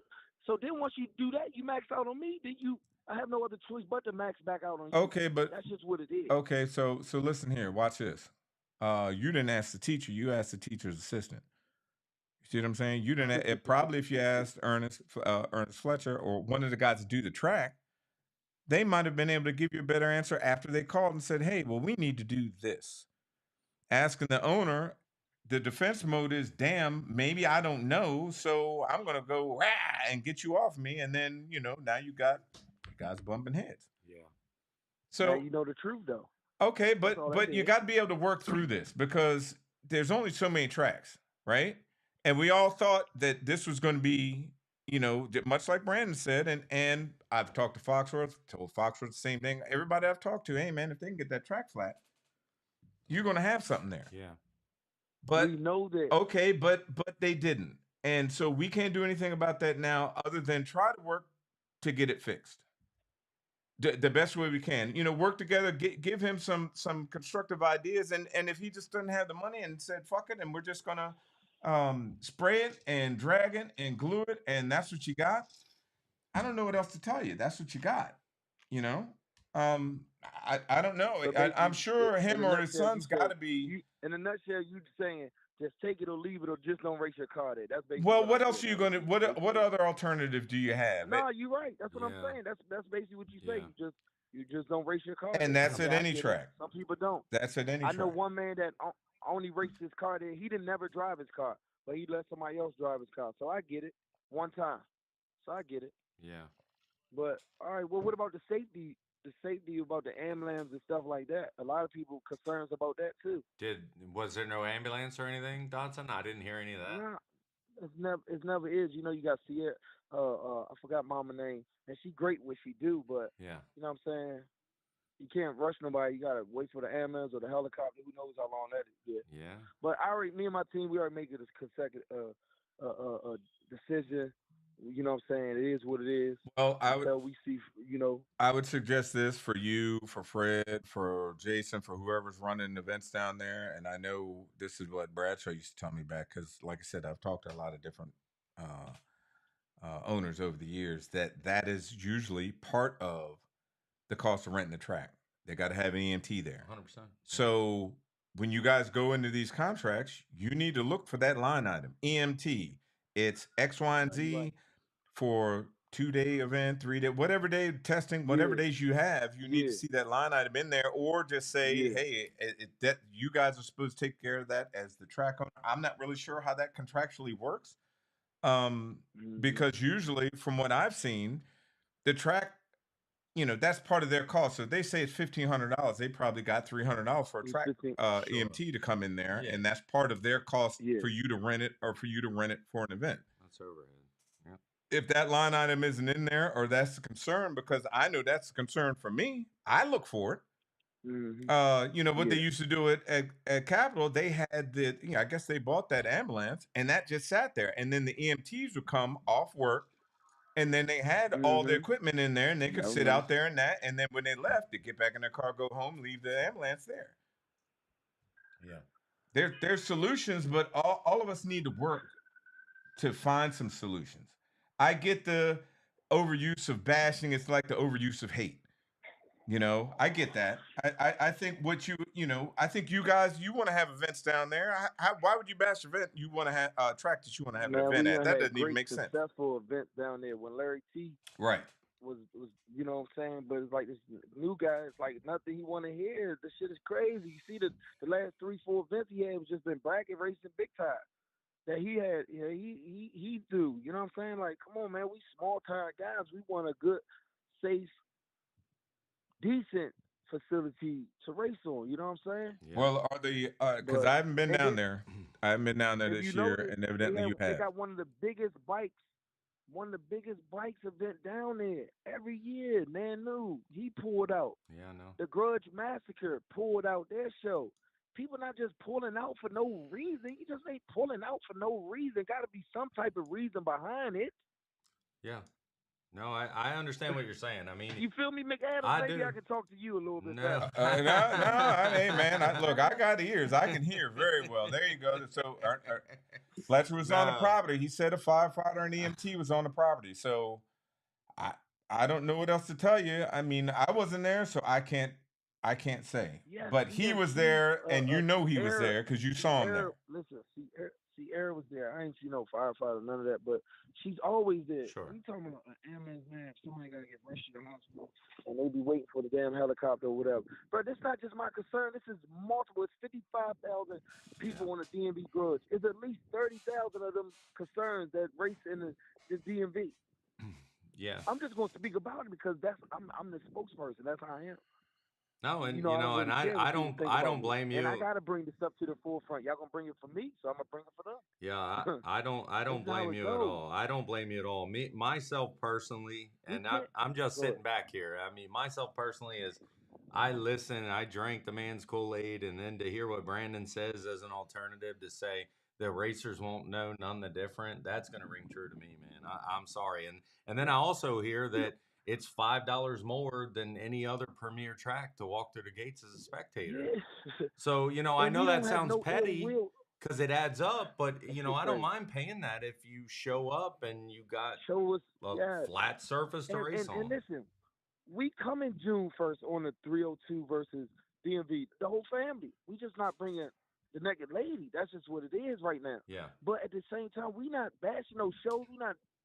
We supporting. sure. But at the end of the day, if the man can't talk to Man New and them, the man can't Yeah. talk to the Massacre Grudge event, they pulling back, and two other shows just talked to me earlier. They pulling back. Come on, man. It got to be something, there's man. something going The on. proof is in the pudding, man. Yeah, We can't keep turning a blind eye. it's a Y'all keep saying, "Oh, you gotta give them a chance, bruh." The schedule just came out.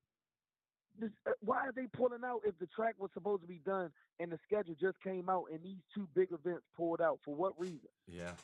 Well, I mean, The cost of living going up. Damn, this like it is. You go to McDonald's and they say, "Hey, we got these curly fries." The whole time they's the same type of fries with the same season, and they make them $2 more more. They the same type of fries, same type of season. Come on. If that's So not why dumbing is it we gonna pay down, I a agree. 50? Thank you. Why are we gonna pay 50% more agree. with a 60/40? Come on, man, a 60/40. I've never heard of it. hey, let me go ahead and answer this because I know you Bamas want to ask it. So let me go ahead and put this out there because I see it and I'm not Yeah, scared. please, I'm not please, scared to answer Bama. shit. Hold on. There you go. Boom. Look, Brian Gorder and everybody else out there. Not to throw all my, but I stopped driving the car that was a pro stock, pro mod type car, all carbon, all that, because of those bumps there. This was like 3, 4 years ago. And I said, I'm not doing that. And I know how much carbon costs. I've hit a cone with mine, and you're talking thousands of dollars of damage to get all your graphics and put back on there. Sure. So that was at that track. My whole thing was I would take it down there if the track was flat. Right. But it's not. I will say this, Dang. and I know Fox had said this on, I guess, maybe Larry's live earlier, that there's no track that's necessarily all flat. Okay, I get that. If you've been in anything fast, the slower guys might not know this, but MIR had a bump about 280 out in the left lane. Heard. Yep. You hit that thing, and I've been and this is way back when I had a Cavalier turn all the way sideways, and Jason Miller came on there. There was nothing on the track. Yeah, I know, because I went through that bump and turned sideways. Right. And I was straight. It wasn't like I was fishtailing through there. Cecil County at the finish line. And I asked Mac this because you guys look, Dotson, you won a bunch of money up there. In that left lane, going right by the scoreboards, there's a little dip there. I asked Mac just today. I said, did you feel the mid plate hit the ground? Because it bottoms the car out. Yeah. You can look up under my car where the belly pan is for the mid plate. It's scraped up. Same thing with Galat. Right at the finish line, if you watch the faster cars down there, ones that can go 180, 190, you see them dip. But that's not going down the track. That's at the finish line. You go through that bump, you just know, hey man, from experience, throw the shootout, don't hit the brake. Yeah. Because you hit that bump, you're liable to lock up the front tire and then you got to mess. Worse. Yeah. That's just experience in me racing some of these tracks, but going down the track, going down bumps, Capital in the right lane before Bradshaw had it all redone. Yep. They had a dip in the right lane 330 feet out. Way back in the day. Look, this is back old 2006, back when I was running hard, every other weekend and that kind of stuff. Yeah. I know Vinny Badano had a 63 vet back there, and he was stuffed in there. The old 63 vets were a lot less room than the newer ones. And he said his head hit the cage. Wow. Hit the funny car cage hitting that bump. Damn. So I know tracks go through these pains, older tracks, they get redone. Bradshaw did his due diligence up there, had it redone, ground, gone. He had a water issue come up, got that fixed, done. I can't really speak for what's going on at Colonial Beach. You guys have heard Fox get on here. If he wants to get on here and explain, I guess, or give you all an explanation, or maybe he doesn't feel like he has to. Yeah. I'm not trying to bash the track. I'd love for it, just like Nor I am I. told you guys, for it to be fantastic, We ain't where trying to bash the track everybody either. can go down there. But at this point, Y'all you taking got the to take focus some off the track from constructive the person, the criticism individual. and listen to the people, because the numbers, and I'm a numbers guy. If we just use round numbers, let's say you take 4 people at $25, okay, you made $100, or you get 10 people at $20, Yeah. you made $200. Just because that $5 is, especially on bracket days, I get it on, big events. Yeah. You might have down there, Dotson, or one of the other guys. A big event, yeah, you need to charge more because it costs more for glue. But Sure. on a bracket day, a Sunday, who really kind of goes to bracket races? It's usually family Yeah. and the guys that love bracket racing. Yeah. And you bring your family out there, and instead of you paying, $80, you're paying $100. And times are tough. Bracket races usually, they don't have $100,000 cars. They've got something that'll run 540 all day, Yep. and they take a sprayer and spray it down and go right on back up there. They're trying to have some fun, and Right. and that Yeah, that's a but rough one to swallow for me. Listen. We're Grudge Radio 275 or Small Tires 28. We not no big ass tire like you got. We ain't got no slicks like them bracket cars got. You see what I'm saying? That's all I'm saying, Dude, bruh. you're preaching We to just the want a choir. track. I'm not even talking about that. We want a good track, boss. So you can make it happen for us, man. We appreciate you. We not bashing no track. We love Larry T. We love Custom T. But at the end of the day, I don't know what's up with this new management. Yeah, I don't know if you want to hear anybody out or what's going on. But the proof is in the pudding. Man, new race canceled. Massacre Volume 2 canceled. What's Your City Like canceled. And that's just what it is. Yeah. So y'all have a great day. We appreciate you. Mark Haynes, the truth for everything you do. And just keep beating up on them big tire cars if you can. I'm going to try. Keep driving that big tire car and Thanks, doing your man. thing. And I'm going to continue to bet with y'all, all right? All right, brother. Ciao. Thanks for calling, man. You have a good night. No, guys. I mean, everyone's gonna have different takes on everything, man. It's just, there's just so much, and this is a hot topic that's like you cannot not touch it for us, meaning myself and Mark, because we have Mr. Foxworth on there, and on here, 2-3 weeks ago, I guess 3 weeks ago, and I'm super excited, and to hear the flip side of that coin, and then to hear the feedback over the weekend, that really sucks. I mean, that's one thing in business, and that's one thing I pride myself, and I have owned, not bragging, multiple different businesses. Right now, I can't even believe the business I own right now, but you can't overpromise and underdeliver. You just can't, man. And at the end of the day, you can own a pizzeria. If your dough sucks, your fucking pizza sucks. So when you break it down to this particular scenario, yeah, you might have got put in a box, and it is what it is, but if the surface isn't right, it's like getting a pizza with bad dough. In my mind, I can say, okay, well, the rain this and the rain that. Well, whether the fucking sun is shining or not, if you've got a dip, I don't know what you guys pay for your transmissions, but I know what I pay from the transmissions in my bike, and I know what they cost in the car, and and everyone's raving about how great Capital did. Well, I'm just going to shift gears and say all the video I saw. I mean, did anyone go 200 foot under any kind of good solid power? Michael Walker did. Everybody else was.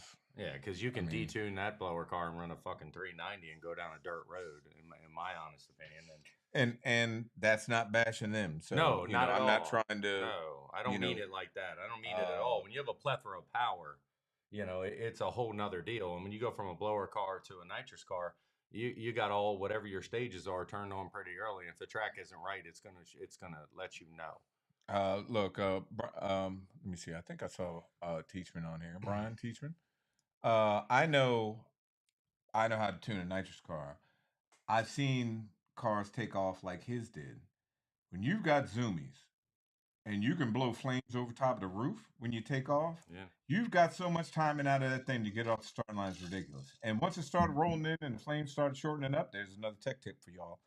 The flames start shortening up, bow, knock tires off of it. Yeah. The problem with, again, this is blowers versus nitrous and all that. the problem with blowers versus nitrous, well, a blower car runs on straight RPM. The faster you spin that blower, Yeah. the more power it makes. Yeah. So you can take off at a lower RPM, and the power is linear. Mm-hmm. And at the making it faster you the go, way. it's and that's why you hear them once they get up. They've got 5 speeds in them. Just keep them spinning. You 10-5 and you bam, bam, bam, bam, bam. You run a nitrous car, you've got everything on. You're trying to get it on in a second. Yeah. 1.2. Yeah. Something like that at the most. Even the pro nitrous guys, you got 5-6 stages on there. They're all smaller jets, but they're smaller meaning they're probably high 30s. But you got 5 of them in there. Yeah. But you're still knocking them all on, and then you hitting the lockup to try to get out of there. You got to get it all up front. If you guys follow any numbers, somebody like I didn't see what Mo ran down there in Alabama, but you look at the numbers.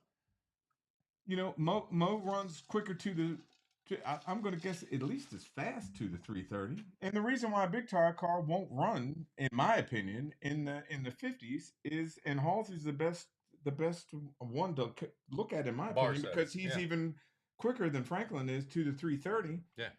A 41 won't get you a 59. Right. He needs to run a 39 to the middle. And he can't. He backcasts faster than everybody, and that's how he runs so quick. He runs 114 out the back or something crazy. Yeah. But you look at Decker at MIR, 898, 257 or 258 to the middle, and then there you go. There's your 357 that he ran. So, there's a method to the madness, and it's hard for me, for the guy to want to know why I don't run some of these tracks. Okay, I used to. Back in these days, my name is on the back of this shirt, 2006. I ran all the smaller tracks, slipping and sliding, and it's a little easier with the clutch because you slip the clutch down there. You slip through the gears. I've been down to Colonial Beach where my 1-2 shift was way shorter than all the power glides. This is back when everybody had power glides. They didn't have these fancy $15,000 3-speeds. Sure. And it would snap the tire on the gear shift. That's where a patch of concrete was, and it would snatch the concrete right up. By the end of that weekend, the concrete had the topping of it ripped off from where I'd pull gears through there. So, I mean, it happens at all tracks, but nitrous cars just run a little different. To run, I'd like to see if anybody's willing to get on here and say about what they ran. Did they run? Well, if we're going to talk about capital, somebody said, everyone went down. Well, I saw Teachman lose at about 80 feet out. 80 feet out knocked them and went left. So when everyone makes it down, I guess coasting counts. I don't know. But let's just reverse and go with, brand new track owners, and let's talk Rockingham. Last year, brand new track owners, bought it from Steve Airwood. I don't know the scenario. Obviously, I don't sit at those business deals, but they resurfaced, they started doing improvements, and all last year that track was shit. 460 bikes went down there, and honestly, it was just atrocious with the track surface. You know what they did? They backed up and punted, and this year they redid it. They've invested way more money, and I'm sorry, you only get what you put in. I don't give a shit if that's your marriage, if that's your job, that's your business, whatever. But Stevie Fast just went out there this past weekend, won a 52 there. Mm-hmm. We're headed there next weekend, not this upcoming weekend, next weekend. So I'm super excited. And I understand these tracks take time and it's overnight, but the surface is everything. You don't go to Capitol Grill in DC for a fucking $400 steak and sit down and it tastes like Sizzler. What? I'm Right. sorry. I just, it keeps going back to that, so I don't know. I'm not throwing shade on Capital. I'm just going perfect analogies all the way across the boards. And Well, I'm kind of I'm trying to keep up with these comments as we're talking. Fletcher, I get it. Yeah. I mean, all tracks do have bad days. Sure. I mean, me personally, what I was trying to do with Jason up at Cecil County, when y'all saw me knocking tires off or whatever, hey, that a couple days before went right down. I mean, a tune-up way hotter than what I had at Cecil County. Zoom went right down the track. For what I was doing, I sucked. Fire your tuner. I was fired. It is what it is. So do all tracks have bad days? Absolutely. And it doesn't make a difference. It's big tires, it's radials, it's whatever. All tracks have bad days. I get that. Absolutely. But the fact, Ray, you're talking about everybody went down Capitol. Hey, you know what? I can take my shit and run it on one system and get it to go down Capitol. You see what I'm saying? So everything is relative. You can go down there. I can take my shit and go down there. Let's just throw a number. Let's say I go down there 5-0. Hey man, I went down. Big tire car went down the track. It can look fast. I guess it can. And 5-0s don't look fast, but you know, it's all relative. I'm not even going to bring his name up. But you know, hey man, everything is relative. You know, there's a reason why the nitrous cars are having more trouble than Walker was having. Now I don't know if, you know, what he's got going on there, but I would submit to y'all that it's a bit easier with a blower car that Absolutely. has pretty much unlimited power over a nitrous car, and you can just roll. Absolutely. You can make I can go on and on. It's just you have so much absorbance amounts of horsepower to get it to go down. So, you know, and I appreciated, you know, Mr. Walker saying he's still undefeated, because I don't know how we call, well, you were ready quicker or you aired your tires up quicker, so you won. I don't understand that. I'm only hearsay because I wasn't there, but you know, how you determine a winner. Do you want to touch on that? You know, I'm not throwing shade on the guy that Hey won. man, look, but, y'all ain't gonna fry me. Yeah, go ahead, touch on it.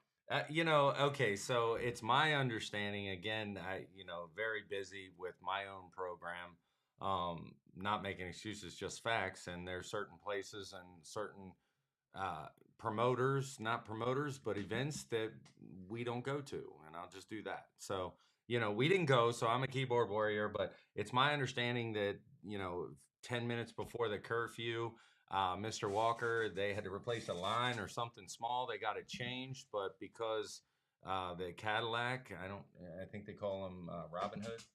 Yeah, the Robin Hood car was ready sooner. He's deemed the winner. I don't know. That's like giving a participation award at your 7-year-old's T-ball event. I don't really fucking understand that. So that's Yeah, me touching on it. if you didn't run the final, which from How do my you deem a winner? understanding, yeah, I don't How do you know. deem a winner? You don't. I don't give a shit if Walker had a hole in his fucking block. If it's curfew and it couldn't have been run anyway, You got there's no winner. You got to split it. You got Like to split. that to me again was, I don't know, the round table that really is a toddler table with who's running that. Right. And I'm not saying any one person. I'm just saying whoever made that executive decision probably can't spell the word, because it doesn't make fucking sense to me. I'm a racer, and when I get into final rounds, or we're about, and I'm not bragging, I'm in a lot of them. We're gonna talk money. We're talking legit. And okay, we're hitting curfew. Well, buddy, that's a split right down the middle, right? I mean, hey, we don't get to go out here and find out who really is the last man standing, or really is the guy that won. Okay, so I don't know if this is Ray Bay. You said Walker, Robin Hood had to buy to the final, and Walker didn't. Okay, but Walker won his race to get to the final. Right. So you got Robin Hood and Walker in the final. From what I understand, he had a line come off. They had the line fixed, but it was 10 minutes before curfew. There's no way you were turning the cars around in 10 minutes anyway. No. So at that point, when he came back after he ran, you call it. That's what they do at any other race I've ever been Absolutely. at. And races at Capitol that I've been at. Hey man, Bradshaw come over there. Hey man, that's it. Yeah. We done. Curfew. Sorry. Call it, y'all split. Yeah. Or what he used to do with us is just tell you before, hey man, this is gonna be the last round. You ain't no way you turn this car around in 5 minutes. You ain't got no bracket car. Right. Split. Yeah. That's really that simple. Or first round shakedown, the next event, you decide to run it there. Yeah. I mean, that should be in the rules if you run out of curfew, because Capitol's always going to have a curfew. Yeah. It's hard to do that on a Friday night, so here's some constructive criticism from those guys. You might want to do that on a Saturday. You might want to rethink that, because 4 rounds on a Friday night or whatever is a bit much. Yeah. But, Yeah, definitely. So, you know, there's a lot of things. We all can play Monday morning quarterback, but that's what we're here for, quite honestly, is it really is trash talk, race talk, tech talk. It's what's, you know, we wouldn't get so many viewers if we weren't talking about what everybody else was talking about. So you guys can condemn us for saying what maybe other people are saying behind the closed doors, or just putting in print. well, I think a lot of people want to say it. They're scared to say it. And, Yeah. you know, Dotson doesn't have the greatest delivery, but a lot of what he said right. made He's not sense. wrong, He just yeah. he got his foot on the floor and then the throttle stuck, and he just He's abrasive. and he doesn't stop. It's pretty funny. His bump button never Yeah, stops. yeah, man. It, damn throttle hung over, nitrous flames going everywhere, tires on fire, down in the woods, headlights off, blown up. Yeah.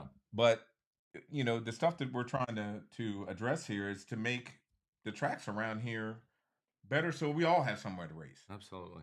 You Yeah. know, if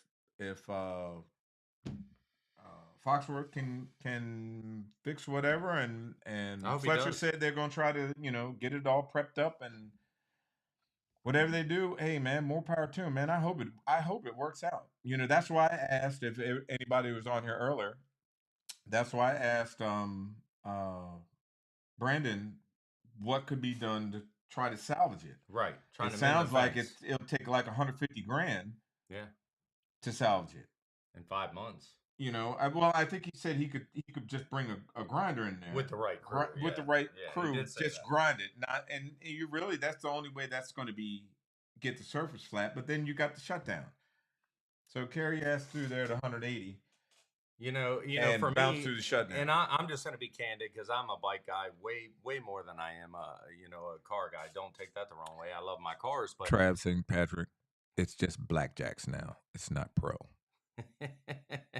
So having said that, I've had some really close friends of mine fall at Colonial Beach long before Mr. Foxworth owned it, and it's been a talk of the motorcycle regime, if you will. And I don't know why Nanu, and he and I are really good friends, I don't know why he called his race, whether it was a money thing, a track service thing, or I'm just not dealing with this shit show thing. So, but honestly, given how big his race is that I personally love attending, and him not going there, man, that's devastating for him, for us as motorcycle racers, and 100% for Mr. Foxworth and all his employees. Because no matter what, that's revenue lost. Yeah. It just is. And that's why we all, the constructive criticism thing, I can't say that enough. Yeah. To try not to attack them, just say, hey, man, you want to sit down and talk about this? Let's try this. Why don't you try that? Yeah. I think you get way better more with results it. there. Yeah. I get where he's, maybe he's got. It would be nice for him to get on here and explain his reasoning. He doesn't have to explain his reasoning. No. If he wants to charge 25 and you guys don't want to pay it, I guess you're not going. Right. And then maybe he'll, make the decision to go back to 20 like all the other tracks. I don't know. I know if you guys remember when Bradshaw had to go up at Capitol from 15 to 20, everybody bitched. Y'all whine like a bunch of crybaby bitches. Oh my God, this is crazy. I'm not going. And y'all pulled out that damn Jefferson and gave it to him, and y'all started going But back again. what I will say, and I think you will say this, is if the juice is worth the squeeze, if the show is worth the $5, what is $5 fucking dollars? Right. It's great to a business owner, and trust me, I'm sorry to just keep kicking that fucking horse. I don't even know that it's looks like a horse anymore because I kick it. I'm a business owner, so $5 to them is huge, and I will never condemn that. But I'm telling you, I'm not going to sit down for a steak dinner and you're going to walk out here with a fucking sizzler steak. So I understand the disdain for the people that were there. Well, maybe they're coming for the sides. Maybe. Maybe. Hey, who? Watch this analogy, because we're the analogy boys over here. You go to Ruth Chris or something like that, and you go to order the cowboy steak or whatever, and it's like $47 or something like that. Right. You're not going there for the mac and cheese and spinach. Nobody on this earth is going, hey, man, you know what? Let's go to Ruth Chris. Man, that mac and cheese is fantastic. And ain't nobody ordering the steak. Right. Meaning, you can have the greatest bathrooms, greatest stands and all that, but if the show, which is the steak, the track is trash, or not trash, it's just not flat. It's not conducive for the super fast cars that everybody wants to come and pay that money to watch. To see. Yes. Then you've put the cart before the horse. Yeah.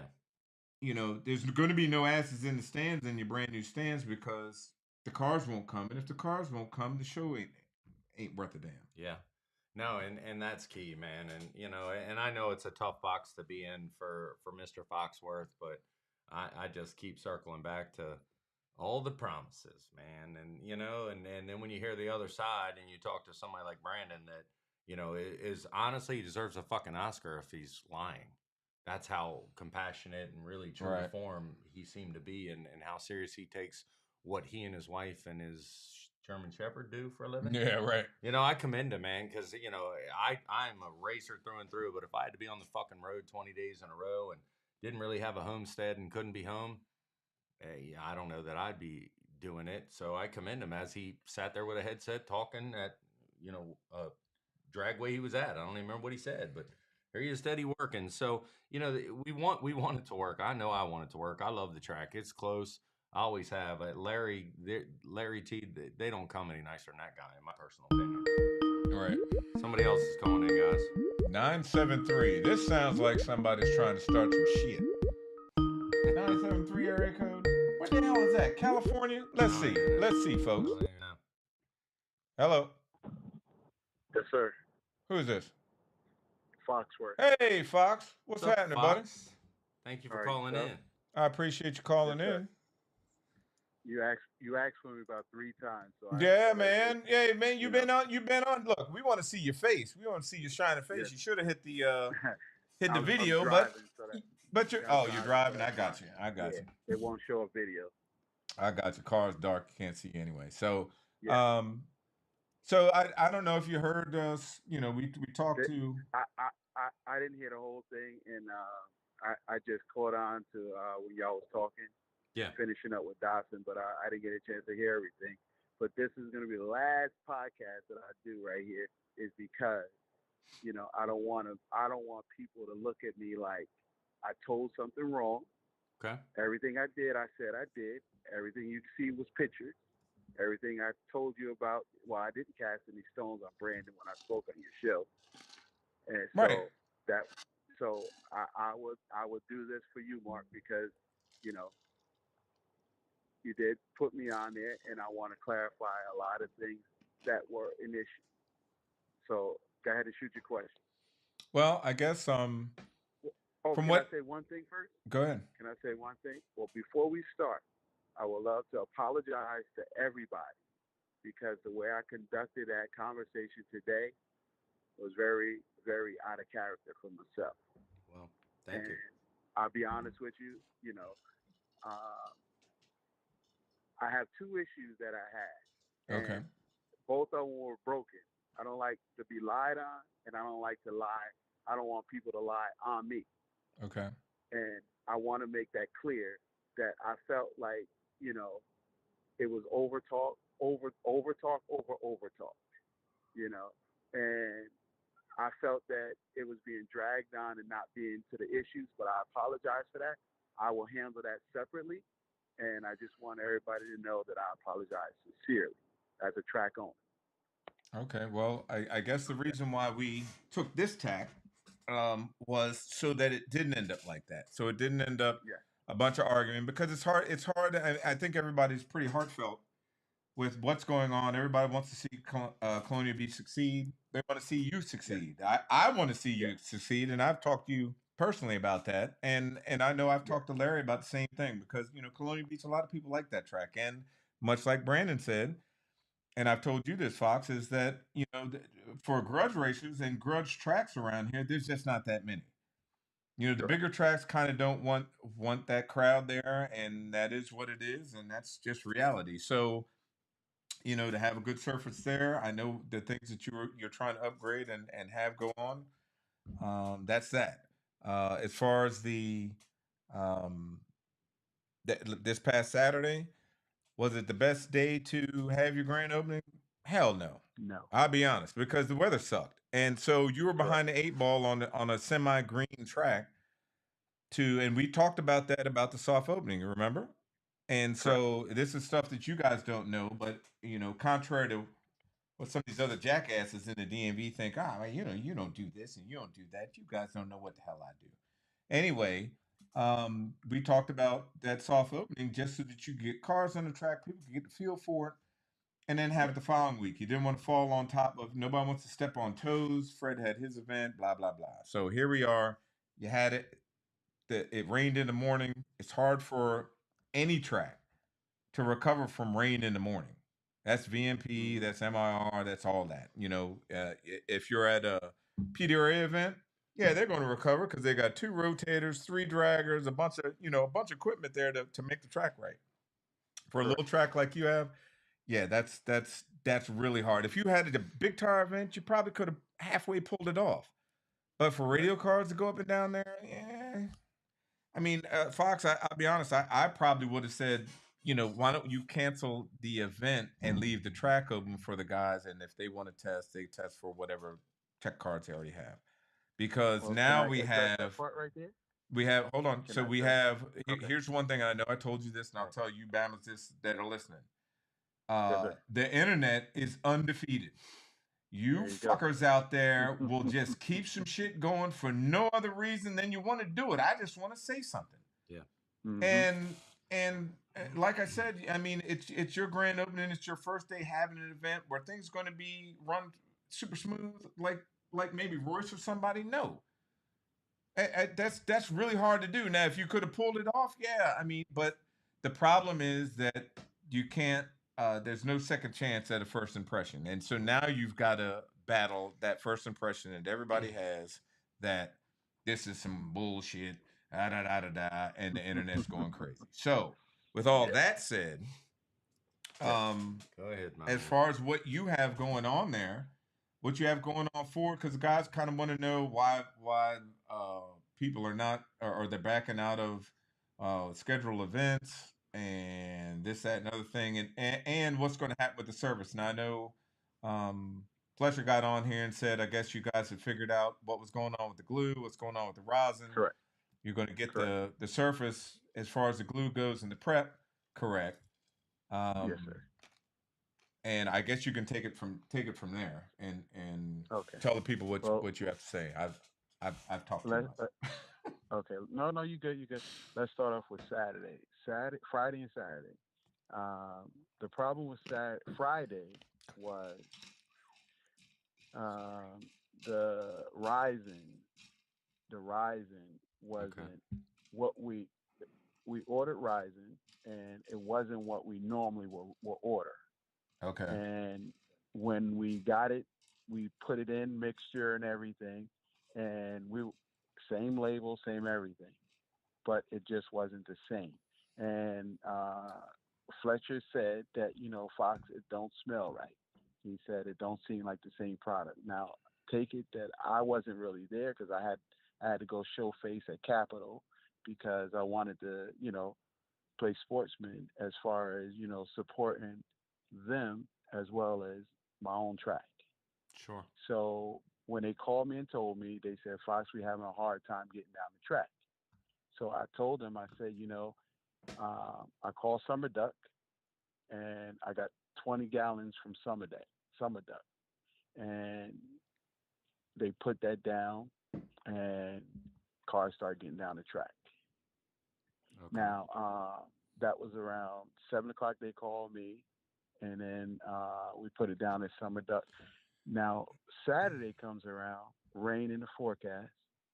Now, I talked to the promoter and asked him, do he want to cancel, so that we can actually have no problems because it rained 3 times Sure. Saturday morning Yeah. till 5 o'clock in the afternoon, off and on. So just imagine you putting down prep and then you prepping the track first, and then it start raining, and then you prep again, rain, prep, rain, prep. Yeah. So now what does that make? That makes a marshmallow. So Mm-hmm. I talked to Joe. Joe called. Joe spoke to Mass Traction.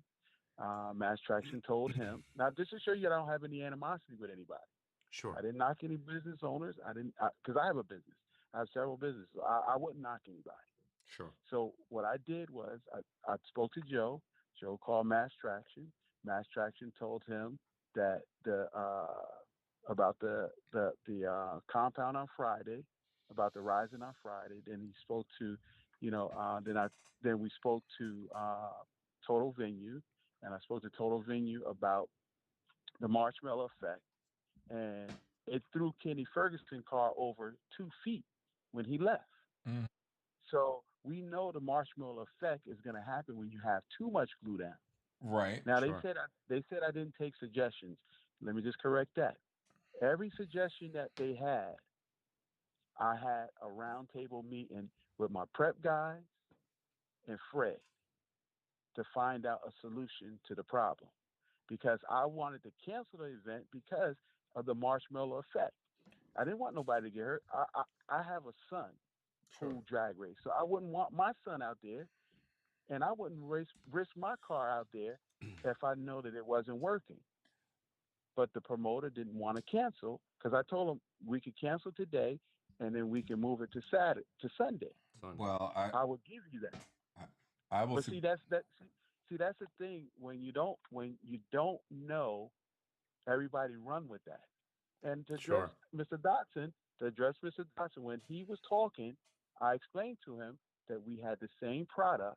See, this what I get is, you know, that's personal. What he was saying between, he was. Let me just say, it's personal between me and him right now because of his show. That's why it's personal. And one of the things that I am is I'm upfront with everybody. Sure. So what happened was on that event, what I said was, you know, I'm listening to construction criticism. We've been open for 3 weekends prior. And I told everybody, I asked everybody who ride the left lane, the first race, I told them, I explained to them, in the left lane, how was it? I showed my concern to every racer that was at that track Can on the 14th and on the 20th. Mm-hmm. And even the bracket races, they had the same concern. So what I did was I justified, you know, when they told me that the problem, they felt 3 bumps in the right after the 330. 3:30? My guy came. He pounded them down. These are not dips. These are bumps. These were little bumps. So they fixed it. Then that was the first week. Well, wait a minute. Go So ahead. how did they fix that again? Yeah, I mean, how if do you you've pound got it down? They came in with a heater. They came in with a heater and a big roller, a big drum roller, and they pound with a dual vibrator roller, and they pound them down with heat and whatchamacallit.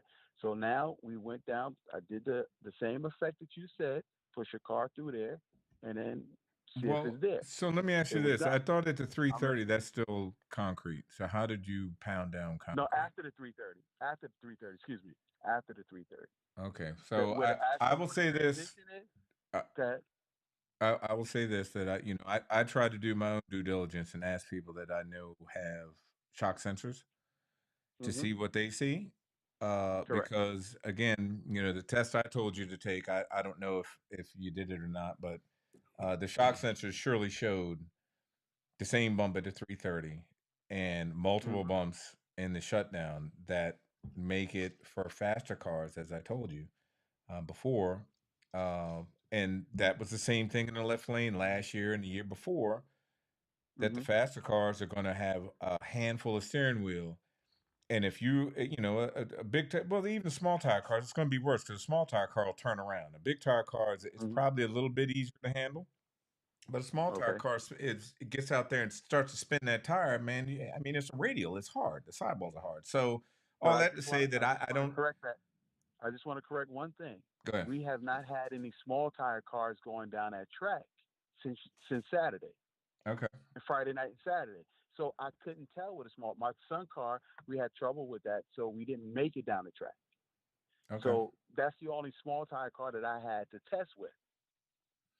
Okay. So Well, I can't vouch for small tire up until Friday and Saturday, because we didn't have a small tire. The workout, like I said, my son car was not running at the time, so we could not test my son car in that lane. But motorcycles, now let's talk about motorcycles. Motorcycles ride that inside lane, but where the bump was at, the bump was on the outside of the lane now. It's not across the lane, it was on the outside lane. So you, that's you can see it look, with Willie I've Dog. got a motorcycle rider here that's ran 460 there, Okay. so I'll let him. You know, Fox, I'll just be honest with you. The feedback I got, ahead. and the Okay. feedback I got from a junior dragster and a motorcycle guy, both Mhm. rigid chassis, where Okay. inside groove, literally, you could hear the bike leave the ground and rev up. And Okay. I'm not nitpicking. I'm just telling you what I Is was that a told. chassis bike? Yes, 100%. Okay. Now, when was this chassis bike? Was this chassis bike the other day? Because Yeah, I'll be no, honest with it was you, orange. It this was the only orange yeah, wheelie barred yeah, bike there. that was yesterday. That was this Saturday. That was this Yes, excuse me, on Sunday. Now yes. I spoke to him and Okay. he told me Hmm. that there was a bump on the track. Sure. And I said I would have to find that one because, like I said, and he said the difference was, and I'm gonna tell you, and Yeah, you can vouch for this. sure. He told me with all these street bikes that we were going down, they won't have that problem Right. No. that he would have. Right. Right. Because they Right. have So shocks. so let's clarify one thing, that it took a chassis bike to tell me that. Well, Nobody else told me that because Right. all these So other sure. motorcycles that were there, they didn't have that problem. I understand. so You know, to that effect, that's what I was saying about you taking your car down there because most faster cars have stiff suspension. You can't have the correct. floppy Lincoln Town Car suspension and be fast with that shit. You know, you're Correct. just Town you're on the You air look like a ride, man. You grandma. just man, come on, that's not you got the sedan DeVille Yeah, right. rolling down there. You're not going to feel a damn thing. You're But stupid, man. I'm sure you could take your car and go down there. You go down that left lane, Yeah. you're going to feel it, and you might not be able. I can see it. And I'm telling you, Mhm. I can see it. I've showed Larry, and I don't know what you've done now, but I could see the pictures that you sent me. I can still Mhm. see waves in it, and if I can see it with my eye, I know going In 180, the I'm going to asphalt, feel it in the car. you seen it in the asphalt? Yeah. Okay, because be honest with you, and I showed you pictures. You know, they they they actually milled from the concrete all the way down 150 feet past the tree, not the tree, but the what do they call that thing? The scoreboard. Okay, so they've So done that since all when? that was redone, Mike. Mark, all that was redone. I sent you the pictures on that. From the I jump. sent you the pillar Well, from no, the I jump. saw The that. milling and everything was done. Okay. So people saying even the cracked concrete that I give Brandon his credit. I'm gonna tell you the spots that he said that needed to be replaced were replaced. Right. He highlighted everything. That all that was redone. I called him a week prior to them finishing. I said they'd be finished XYZ. You still had time to come in, but that's no here nor there right now. But like I said, all that I showed you, all those pictures that I showed you were fixed, were done, that he had the issues with. And like I Sure. told you, I had three other guys come in, and they said the same issue, and that was corrected. All that was done. So Okay. as far as making sure that everything was done before I called anybody, they were taken care of and addressed. Now you got to understand too. Well, not you got to understand, but I'm just saying that the general Sure. public has to understand Right, right. We know that what you mean, man. what happened was, and as far as the cracks, nobody never had any problems with the starting line. With the starting line on, at the track on the left lane. But what happened was where the guy fixed that one crack, being that we had so much glue on there Saturday, Yeah. it was just and moisture. It just took that crack up Okay. So I will because say they this fixed it. for Hmm. future reference.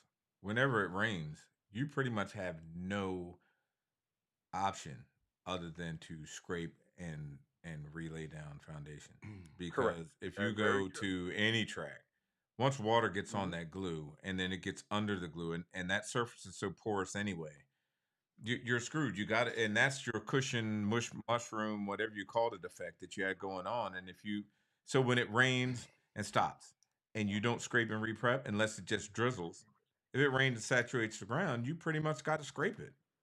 Yeah, I'll say this, like Halsey for Hmm. Fred's race. I mean, I'm pretty sure I'm pretty sure it rained that morning, didn't it? Because Mhm. we were talking about not Yes, going. it did. Yeah, it And did. so, Mhm. It but did. the difference is, I mean, he's got all that equipment up there Right. to go ahead and Thank you. scrape it, and then go But ahead that, and re-prep it and have the event ready because he's got 2 rotators, he's got 2 you're draggers. 100. He can You're get 100% 4 guys correct. running them I can't, bitches and get it and back in.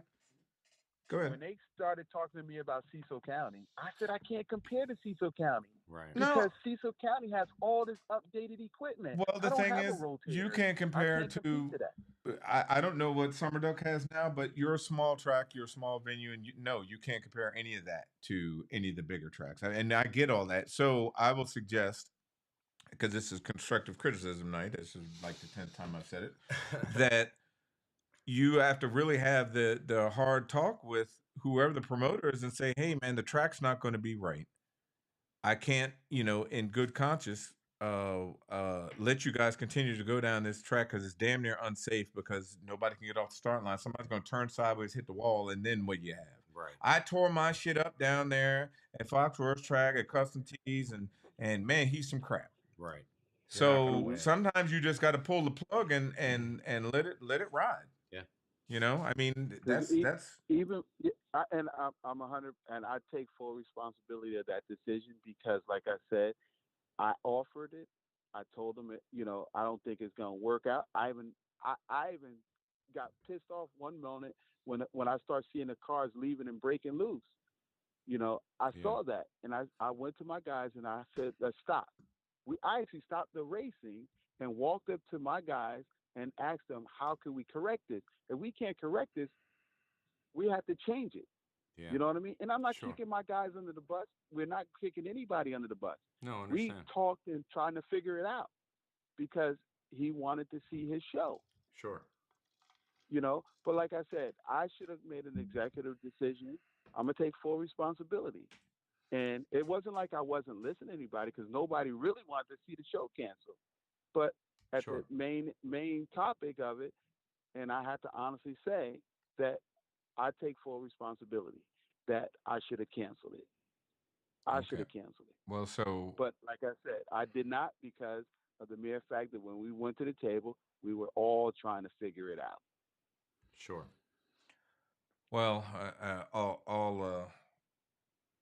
I don't know. I don't know. Well, I probably just don't want to say that because let me just shut the hell up. So, to continue. So, Okay. I think there's the other issue that I think a lot of people have, and I'm looking at some of the people on here that have commented. That said, somebody said they shook the bike down and hit the 330 in the left lane and bounced all the way through there, and somebody wrecked a bike Saturday in He front of. wrecked the bike. So, No. He wrecked the bike. He was wobbling all the way through, and I spoke to the person that owned the bike. He showed me the video because I wasn't at the track. I wasn't, on the line at the time. Yeah. Where I was in the concession stand, checking the concession stand to gotta do my rounds. Sure. And they told me that the bike fell. I immediately went over, asked him, was he okay? The driver, was he okay? Yeah. I asked him, I apologize for whatever may happen. Do you need any assistance? And, if you need some help with anything, I will be there for you. They shook my hand, said, Foxworth, it was nothing wrong with the track. My guy thought it was a bump, but he was all over the track. He was wobbling down the track. I got a video of it. He was, from the word go, he was left and right on the motorcycle, and he hit the brake too hard, and it threw him. so I guess let me ask you this, and I'm just gonna put this out Yes, sir. there. Mm-hmm. And this came from some top sportsman guys that got and they're just running 460. So I can look for you grudge bitches out there and say, man, he's telling times. It's a top sportsman guy. So a 460 car runs about 150, 155. They can feel it. They're bouncing. So I guess what people want to know is there any plan to get some kind of machinery in there to at least knock the bumps down? Well, So this that is it's what I'm not going to tell you. so, because that's a 150-mile-an-hour car. That's not 180. Correct. That's, a lot of these grudge cars that you got that want to come down there, they can run faster than 150. Sure. So if they're already feeling it, it can't do anything but get worse. That's You know true. what I'm saying? I mean, Well, as it gets hotter and the asphalt starts to move around and all that, it's just going to get very worse. true. So, Yeah. what I is used to the deal with plan? asphalt, so I'm familiar with it. So, Okay, this is the plan what right is here. your plan if there is any plan? I know it costs No, money. there is a plan. No, We no, talked no, to. Mark. There is a plan, Okay, and I go ahead. talked to my guy. I talked to my guy. I talked to my guy, and I explained to him. Like I said, since the track's been open, and the first couple cars went down. We had the first car show was a bracket race, and there was a Cavalier in the left lane, and he said he felt two bumps, okay, and as it knocked his tires off upstairs, and then he came back, and as he said, his exact words was, as they dragged the track even more, and the cars going down the track, he said that one of them tend to go away. So from where he showed us, where he told us where the problem was, you know, like I said, I immediately had my guy came out there the next day because he's guaranteeing his work. Mm-hmm. He came back out there. You're gonna work the shit out of him. He pounded Go ahead. down. Well, he gave me he gave me a contract that said Right, he would right. I guarantee. remember we talked about You know that. what I mean? Right. Yes. So he came out there. He pounded, like I said, he pounded two spots. He had a laser and he had a long beam, and he went through the whole asphalt part, and he said he found two spots. He pounded the mess out of them. He got them down, and my prep guy was there too as well, and they seen it. He showed it to them, and bam! Supposedly we got it out. Now, like I said, I'm only guaranteed what I can see and what information I can get from anybody. And like I said, I've been reaching out to everybody. That's one of the things that I'm very personal. So I go up to all the racers that I could get to, and I ask them, how was your day? I ask them, how's the track? Any improvements you think we need to make? I listen to suggestions. I got a whole book of suggestions that people have had, and concerns that people were concerned about, or issues that they have. I'm addressing them. I never leave anything uncovered. So as far as suggestions, I am willing. And all people have to do is pick up the phone and call that number, and I'm answering it. I don't dodge phone calls. You know what I mean? So, like I said, going back to the issue, I put a call out to him. I showed him the concrete. I showed him the I told him about the asphalt, because I sent him a picture of the concrete, and I told him about the asphalt, and he said he was going to try to fit me in this week. I spoke to him personally. Like I said, this is the third time he done came out already. Yeah, like So, I said, you're gonna like work I said, you're gonna work the shit out of him. Hey, Mark, no disrespect. He guaranteed me. He said Right. he's gonna make it right. So- He wanted to be right, and that's what we paid for it to be right. Right, right. And So this wasn't cheap. You know what I mean? Sure. This was not cheap. So let me You ask know? you this: does that guy have something that can mill, grind, do whatever, polish the surface to make Yes, it he smooth? does. Yes, he does. Well, he needs to bring that bullshit in there immediately, if not sooner, Absolutely. and make sure that you can knock that stuff down. Even if you say, "Hey, man, the track will be closed this weekend," he needs time to make sure that he runs down those bumps and in the shutdown area, so nobody pulls the chutes and jumps the damn wall down there. And I think you will get a lot more uh, traction, for lack of a better word, with your people, the people that want to come there and race and all that kind of stuff, if they have a good feeling for the track being smooth. Now, I get it. A lot of people are saying, man, you need to cut the whole track up. Well, guys, the season has started. Yeah.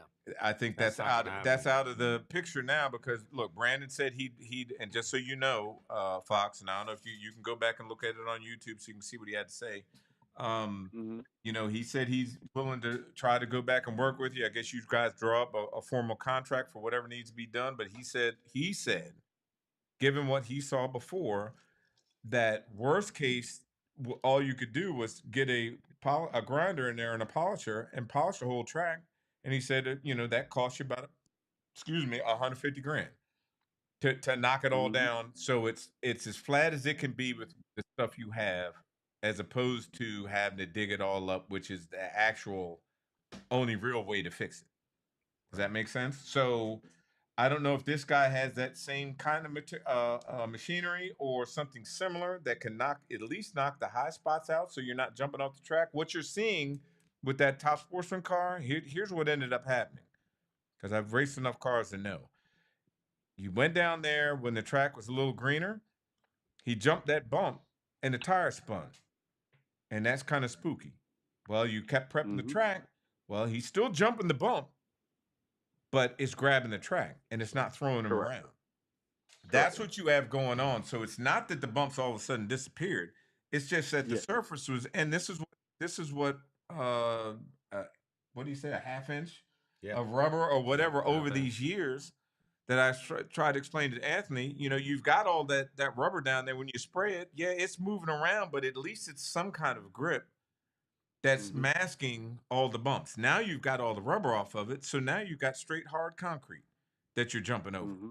And if you don't have any Correct. traction down there when you jump over them, the tire lands, spins, you've got a mess going on. And the cars are just going too Correct. fast, and guys aren't going to want to come because the track is quote unquote, you know, too dangerous for something really fast, which, you know, really hinders your bottom line for what you want done or what you're trying to achieve. I would think what you're trying to achieve, which is to have big events, have fast cars, which is going to put asses in the stands, and there you go. Sell tickets. But like I told Mac earlier today, you can't have all fantastic sides.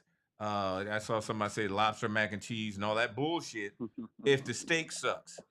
You see what I'm saying? So you can't have a great a concession stand and stands and all that, and the track is horrible. That's the steak. And if nobody's coming to eat the steak, damn the sides. You know what I'm saying? Because nobody's going to come. Yeah. You're not going to Ruth Well- Chris. Look, I'll use the same analogy again now that you're on here. You're not going to Ruth Chris for the spinach, the cream spinach. You're not doing that. Yeah. That's true. You're going for that high $57 steak fillet Mhm. for you mamas out there. Fillet mignons. Well, to keep it 100 with you, Mark, you know, like I said, the concerns that people had, the issues that people had are being taken care of as we speak. And, you know, like I said, I'm doing my due diligence to make Okay. a better track. Okay, You know, well, you Thank you you. know that a lot of people have their take on things and they got their spin. And I'm not absolutely. debating what people say. You know what I mean? But I'm addressing the issues. When they bring them to me, that's the only way that I know how to do business. Which Sure. is why, and I will suggest this, Fox, Yes, sir. because you know you can come on here and Mhm. you got a platform, and it ain't going to be a whole bunch of damn bull. I'm you know, some of the other going live and everybody wants to scream and holler and Yeah. again, like I told you, you ain't going to beat the internet. I'm not going to beat the internet. Mac's not going to beat the internet. But we Right. can all try Correct. to have a grown up conversation. Yes, sir. Give you some constructive criticism on what's going on. Yes. And then hopefully you could take it from there. And look, whatever this dude is, you tell him, hey man, you need to take off 3 or 4 days and come on down here and grind all this bullshit down that you laid down. Yeah. Mhm. Because again, and I know I told you this before we even got this far, before your walls were even pulled back in. Mhm. If that shutdown area at 180, I know multiple cars that have busted up some carbon front ends. Carbon isn't cheap to repair. If anybody's got Mhm. anything nice with nice graphics, grill and headlights and shit, that is, and you do body work. A lot of money. You've lot of had time, it. lot of money. Hey man, it's a lot of money to fix a front end. The front end is the most expensive part on a carbon car. Is the front end. The front That's end true. is like $8,000, and the rest of the car, doors, trunk, all the rest of that is another like $4,000. Right. For mine, it's That's ultra true. carbon, and it's $14,000 for that. I put a split in my front end, and it cost me $5,000 to get it fixed, to get all the paperwork back done. Yeah. So Mark, I tore mine up at Virginia Motorsport, so I know how it feels. You right. know what I mean? So But at the end of the day, I'm just gonna say this: we had some chassis. We had a couple low rider cars that came through there. Okay, Did they we run a left haven't had lane? that issue. Yes, they did, and we Okay. haven't had that issue. We haven't had that issue thus far.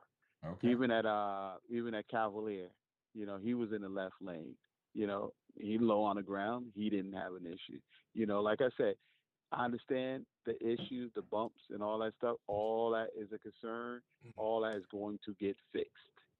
All that now, Okay. people people canceling and stuff. All that was just based on this internet situation. I'm just Right. gonna keep it 100. I spoke to everybody. I Okay. spoke to everybody. They said Okay. if you fix it, we don't have no problem. But like I said, it's nor here nor there. I'm speaking to the owners. The Right. owner, not the owners, the promoters. The promoter said that as far let's put Nanu out there. Nanu said that his exact words was, one of the problems was, the internet. That was one, and he said that he have not been to the track. He have not raced on the track. Okay. He's just hearing what the internet said. So Mm-hmm. he wanted to be concerned about, and then the pay, not the pay, but the now we all businessmen, Sure. and this was one of the concerns that I had, that and me and Larry touched on this, that he was giving people days and they weren't coming up to the table with anything, What do you- so at the end of the day, this is business. Mm-hmm. We need a deposit to keep you on the calendar. And I don't think Yeah. nothing's wrong with that because everybody else, Darlington, all these other all these other places, what they do is they make you pay up front. Sure. To retain the You track know, to make sure it's yeah, it's a contract. I mean, your money where your mouth it's a is. contract. Yeah. So he didn't have contract. So that's what I want. I have contract. Okay. Well, I appreciate you I have clarifying that. contract. Yeah. So they were saying how Larry did business, and I'm not kicking Larry under the bus or anything, but Yeah. Larry told me he was doing it the wrong way. Yeah. He was doing it the wrong way, and I came in and I'm start doing it the right way, and Sure. people have disagreements with that. Sure. They want the gates for 100%. No tracks are doing 100% anymore. Yeah. No tracks are renting out these tracks for 10, 15,000 or $3,000, and you walk away. How could you got employees? Yeah. You got Absolutely. You people got you got to overhead. pay. And everything that was doing, it was $3,000, no more than 5,000. How could you eat? Yeah. Payroll is more than that. Sure. You understand what I'm saying? So do. that's what I'm trying to stress with people today. If they backing out because of the down payment, that's one thing.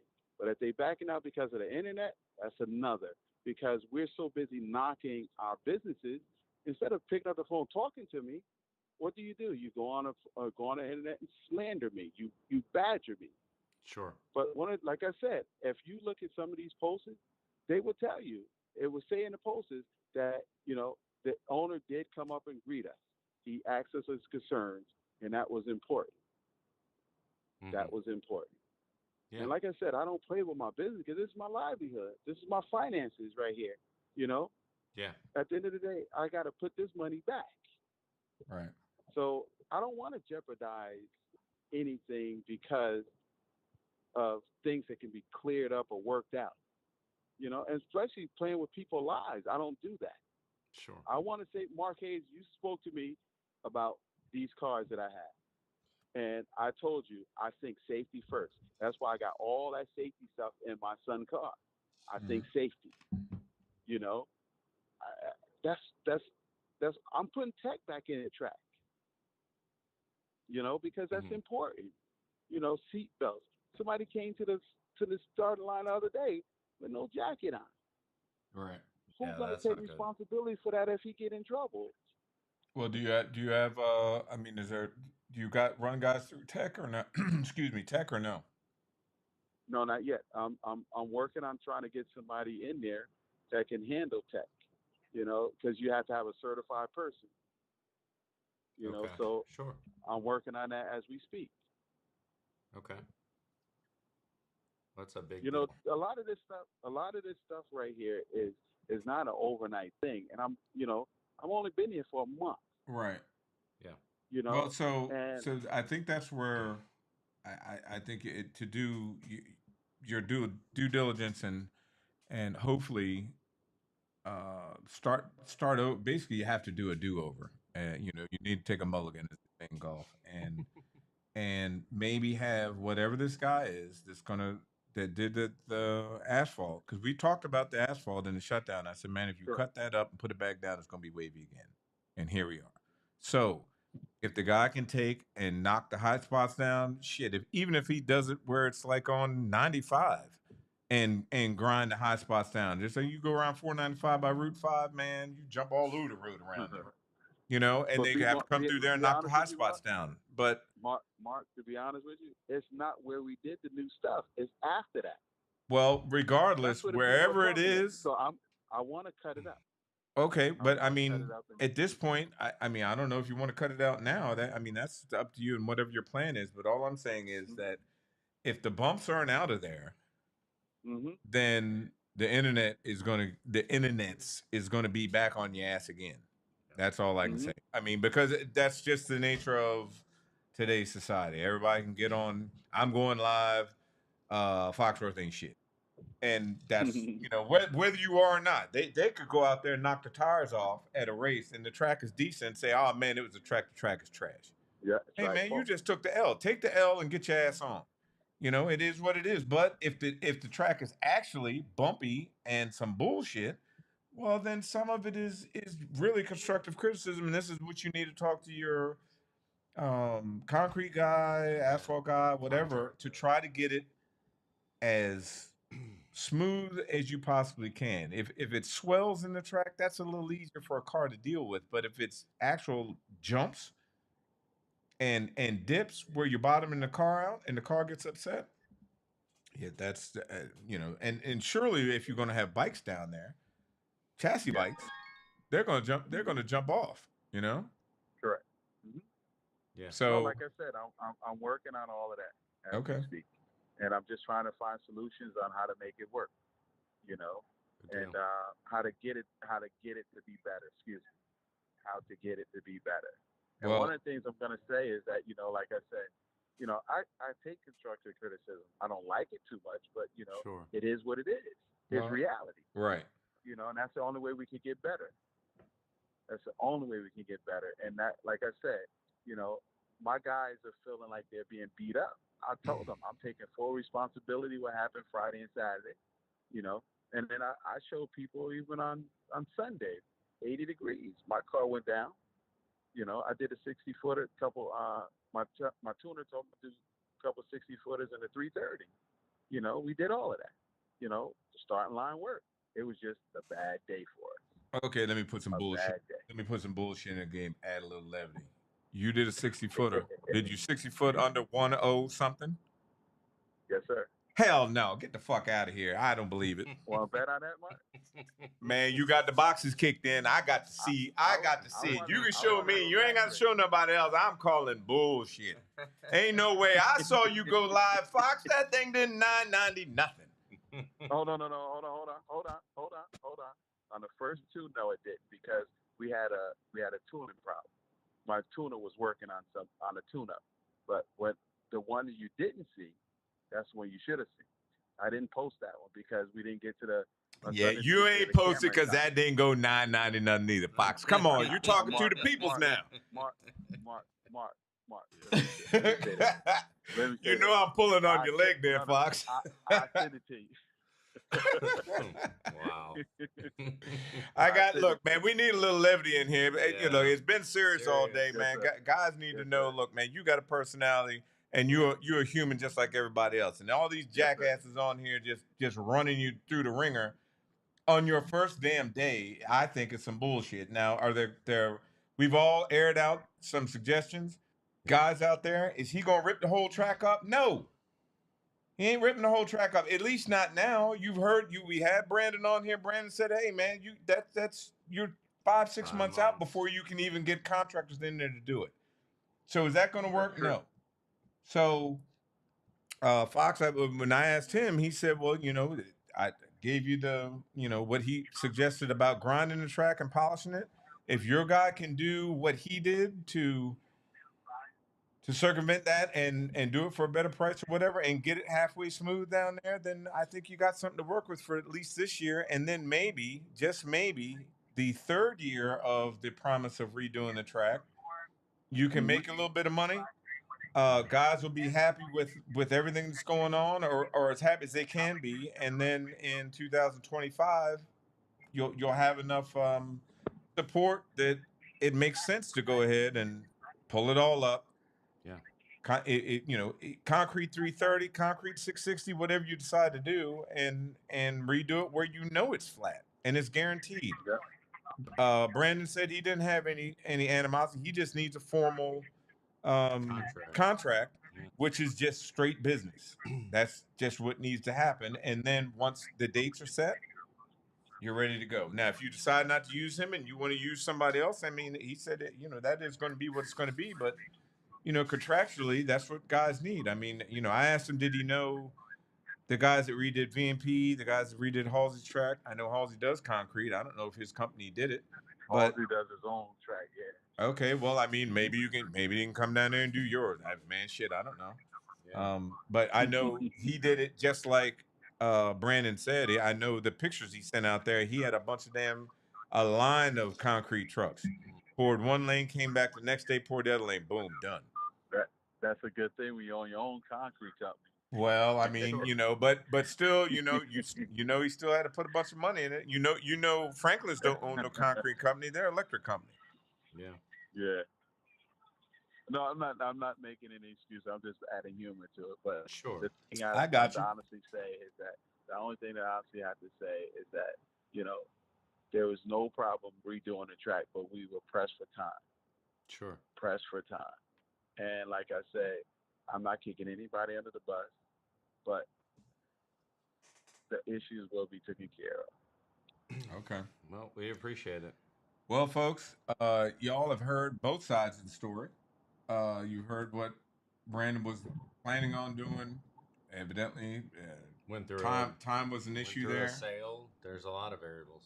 So we've got a bunch of variables going on here. The weather sucked Saturday. There goes your track issue. Fox is he said he's going to get the guy to come in there. And Fox, I'm telling you, that guy's going to have to, he ain't doing that shit in a day. Not all them goddamn bumps. No. I had to get him to, he needs to string the whole track or whatever. That left lane is you for one, you can't have any good races there when you got a one lane racetrack and everybody, hey man, I know I told back when me and Alan and won one of the big tire races down there. And I'm like, man, you get that left lane, just make it to 330 and shut it off. Try to cut the because it's just too much. You're gonna go down there and wreck. So all that to say, you've got to have a 2-lane racetrack so that the coin toss isn't going to call the race. Very true. And same thing with the bikes. Absolutely. You guys take the 460 bikes down there, and somebody drifts one or another. I see y'all hanging off the fucking bikes and all that. Sure. And you get over there to 330 and hit that bump. Yeah. Here we go. Somebody sliding on they tore their shit up. So Yeah. if that's what you guys can do, and you can do it this week, and I guess you have an event this weekend or no? Yes, we have a big tire run again. Okay, so Yeah, I brought everybody back with free entry and $3,000 purse to start off with. okay. That's a stand up move, man. And let me make something else clear. We had a round table, me, my wife, and me in the track. Me and people at track, and everybody know that Larry's still with me for 2 years. So I had to talk with Larry too as well, and we agreed that that before all of this came up to a problem, before Fred raced, that we were gonna come down to $20 because a lot of people are complaining. But at the same token, I understand about the bracket races. Once they in, that's it. No one else comes in. The bracket race is a bracket race. Mm-hmm. But special events, that's what the vendor, not the vendor, but the promoter wants to charge. So we can't get around what they want to charge. Right. Because like I said, it's a partnership or whatever. But Okay. just to make it clear that we're coming, we actually was coming down to $20, Okay. All right, you and Bammers, you hear you that know, shit? Y'all a bunch of you know, crybabies. You take your $5 and take it over to the concession stand and buy a damn burger now. Pay it forward. Look, and but for real, Fox, this is what should be done. Some constructive criticism. Listen to what the people want, and like the analogy I gave is, 5 people at $25 or 10 people at 20. You're making more money having more volume, and that $5 doesn't make a damn bit of difference. You know what I'm saying? Right. You're oh making yeah, more because you've got more volume, which and more asses you get in there. That's more people are buying hot dogs, hamburgers, sodas, doing whatever. Absolutely. and we also working on. We also had a talk about. I think it was like $15 Friday. We also had a talk about that. Trying to, like you said, get the people in because we are going to bring some action to the track. I'm not Sure. going to say about the $15 because to be honest with you, you still got people that's giving up their time to come work. Right. So the economy is not there for people to really, that honestly. Well, I I mean, understand how but people Fox, that feel could about just the be a 20 special miles. thing. Not Yeah, every Friday, but say, hey man, you know what we're gonna have this Friday? We're gonna have $15 Friday and $25 for a tech card. Well, whatever. And yeah, it's just like going to an O's game. Hey man, it's t-shirt. Yeah. You It's know, like first Sunday or whatever the hell. first Friday of every month, whatever special that you yeah. swing on. So but if all the other tracks are charging 20 and you're charging 25, I think that's what the heartache is. And it's a smaller track, and it's like, well, wait a minute, what am I getting for my 25? And I can go over to MR and pay 20, or VMP and pay 20, or Cecil County and pay 20. I think it's the old adage in any business, and Fox, I think you'd agree. You give them one thing to complain about, there's going to be 15 Mm-hmm. right behind It's gonna it. be 15. You're right. Yeah. And even if I come down at 20, they still gonna complain about that. Nah, there'd be. I think So, that. like I said, and see now you don't hear complaints about the $10 extra parking and park over in garage, Right. at MIR. You know what Yeah. I mean? And I'm not saying anything to be funny, but Sure. it's just we always gonna have something to complain about. Absolutely. But I don't always complain say about that, that. My knee hurts, if you I can't wanna walk. go, if you wanna, I pay that $10. I ain't walking from the other side of the damn park. No. that's My a good old walk, ass man. knees I by ain't the gonna end of lie the to day, you. somebody's gonna have to carry me back out of there. Yeah. But on the flip side, like I said, I took all the consideration. Like I said, it wasn't that many people that was complaining, but on the internet, they complaining. Well, that's Even because when one people person come to hasn't the come said to that the people. gate. Right. What I'm looking at, and that even I ask customers when they come to the door, how do you feel about the $25 entry fee? And now a lot of them say, well, hey, I want to come to the track, so I don't mind paying. Or some of them say, look at behind me, that trailer and that race car costs more than what I'm spending, and it's gonna cost me that to get here. So why am I gonna complain about $5? You understand that? So a you fella got named mixed emotions. a fella named Travis just said a haircut costs more than that. He's not lying. I get one every week. It's $24 before the tip, and my fucking hair is like nothing there. So those are facts. And like I said, it's everyone's going to scrutinize from that standpoint. But the fact you called in and said your side, and not that you needed to, but I appreciate it, and hopefully others do as well. Well, I think you cleared. You took the time to clear there. Now, these guys they'll find something to bitch about tomorrow morning. They'll Sure. be live. Look. And what had happened was that bullshit you're gonna hear tomorrow. But you know what? Just move on past that. You ain't, move on with what your plan is. If you can get the guy to come in there and grind that left lane, and Fletcher and them guys can prep that thing for this weekend, more power to you. If you can get a few good vents in there, basically take the mulligan. It's a redo for this weekend.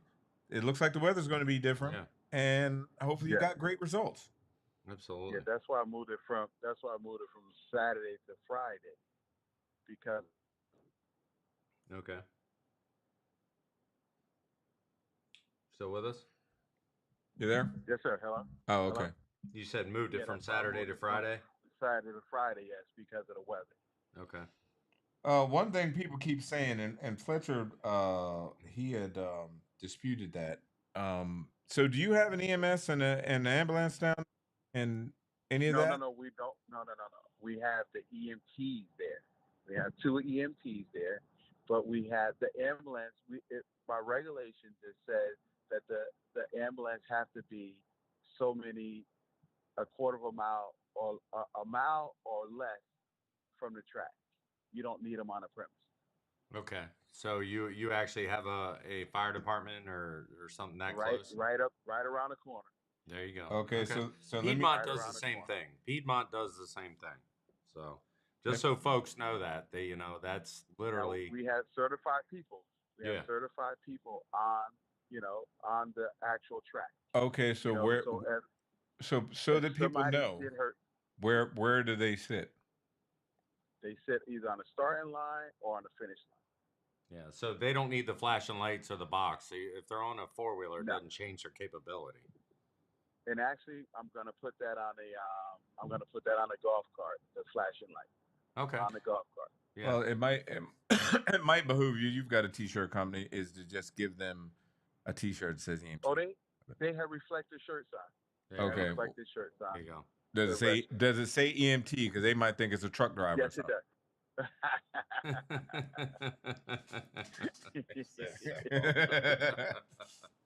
They might say somebody just got out of the dump truck. They got one of them green reflective shirts on. Man, they ain't no EMT. Get the hell out of here. You got a You just headset. dropped the load, man. Get out of You got a here. headset on. As long, but it's something as simple as you just saying that. Yeah. And there's enough people on here, and hopefully huge. they'll tell two friends to tell two friends. Yeah. Hey, man, the local fire department is 5 minutes away. We got two people on. Not even Yeah. 5 minutes. There you go. And Right. and like I said, don't have Fox. Don't have them out there no green reflective shirts on, looking like truck drivers. Man, you got to give them something that give them a red reflective shirt with EMT. A on it. red one. Give them a red one. Red means stop. Somebody put that didn't on know the what list. red meant last Friday, but you know that is. I'm That's a whole sorry. I'm nother sorry. I story. digress. Look, lob it on in there. Oh, he's his own. I appreciate you taking the time to get on here and clarify a bunch of that stuff. I think Agreed. everybody knows. I think you're still going to have the guys. Man, rip the whole track up. But I mean, yeah, that's easy to Yeah. say. They're not putting You the know, bill and in. nobody's that $500,000 bill to do it. So if you can get 700. No, 700. okay, well, 700. I okay, got well, bill almost a He million. had to correct you. 735,000. Don't Right. mince 200 grand, Mark. Right. Right. Well, I guess I would also suggest that if you could, when surely at the bigger events, Yeah. you might want to have not just an EMT that can, go down there with some gauze or something like that. You might want to have No, they got that as part of, which is what I brought up before you got on here and before we were talking earlier. That you either put that into the contract when you have bigger events Yeah. that you have an actual ambulance there with all the medical shit that if somebody has to be, got out of a car or whatever the hell and needs it right then, not 5, 10, 15 minutes. By the time somebody calls somebody, they get in the ambulance, then they get over there. You might want to add that into your whatever it costs to, do an event, rent the track, do whatever. Part of the overhead. Yeah. Yep. Just a thought. Yeah. No worries. No worries. Yeah. Yep. Anyway. No worries. I'll put that in somewhere. Oh, somebody's That'd being be an ultra extra petty. Somebody said the toilets Oh, didn't work. yeah. Somebody's being super petty. A lot of people. Did the toilets What work? they say? They said the toilets didn't work. Did the toilets work, Fox? The women, we have 2 toilets for the men. They work. 2 urinals for the men. They work.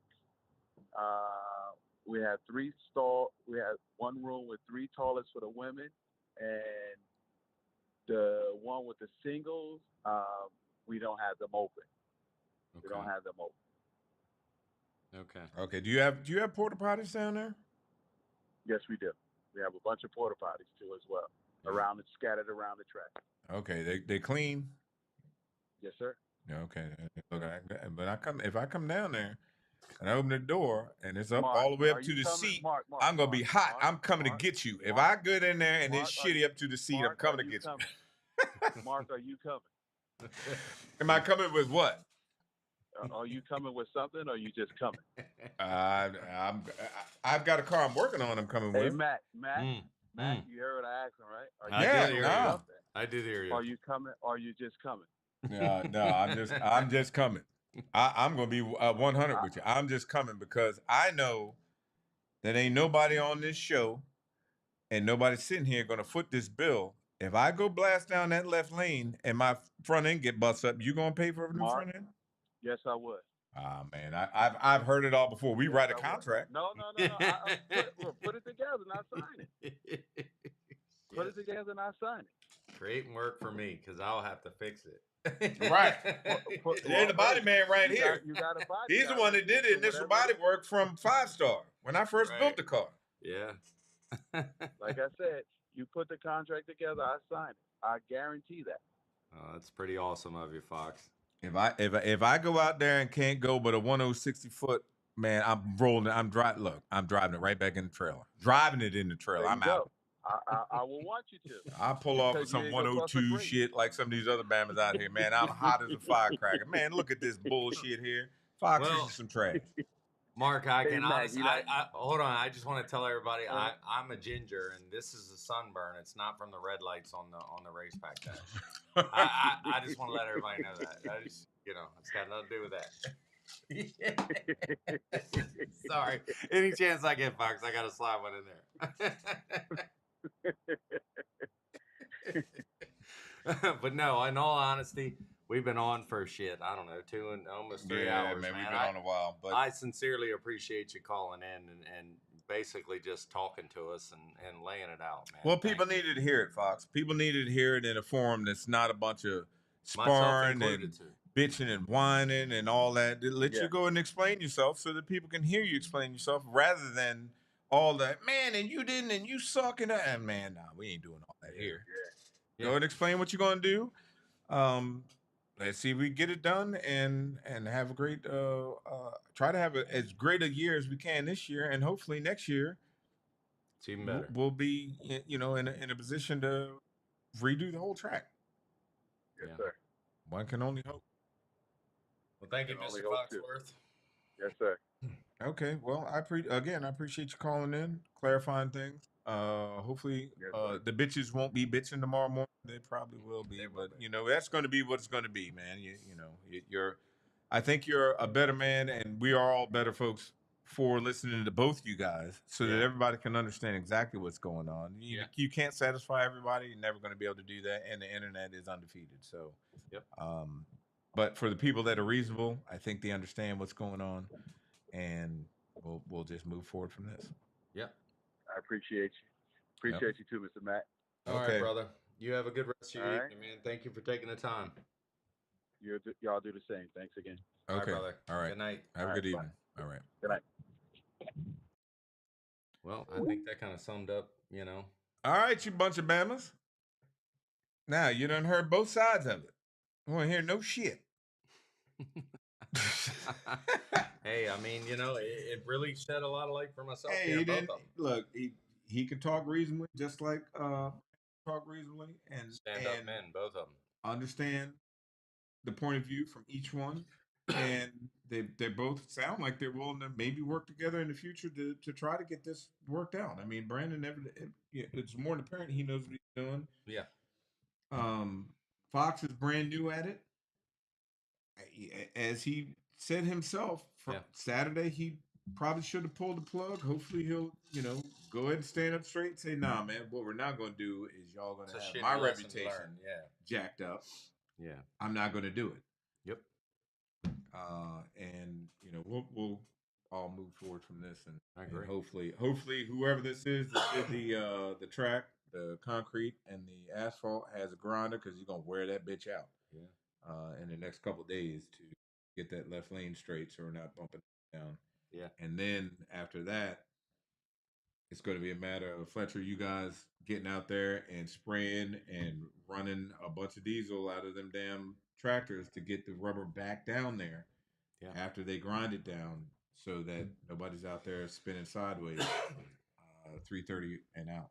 Right. So, Yep. Well, I think that's a wrap for this week's show.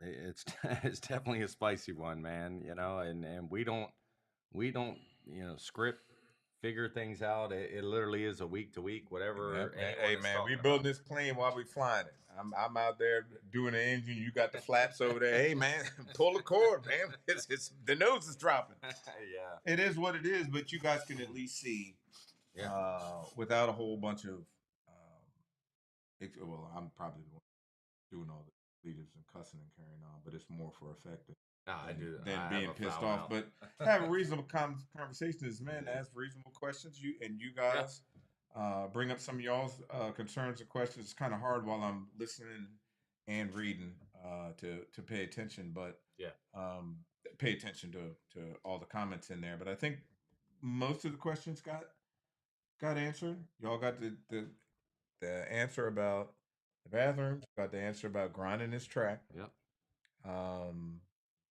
His reasoning behind what he did. Yeah. Y'all got the answer from Brandon and what he was doing while all that was going on at noontime yesterday. Yep. Y'all heard Dotson's perspective from a fan's point of view and what. So I think we've come full circle. Hopefully everybody's on the same page. Yeah.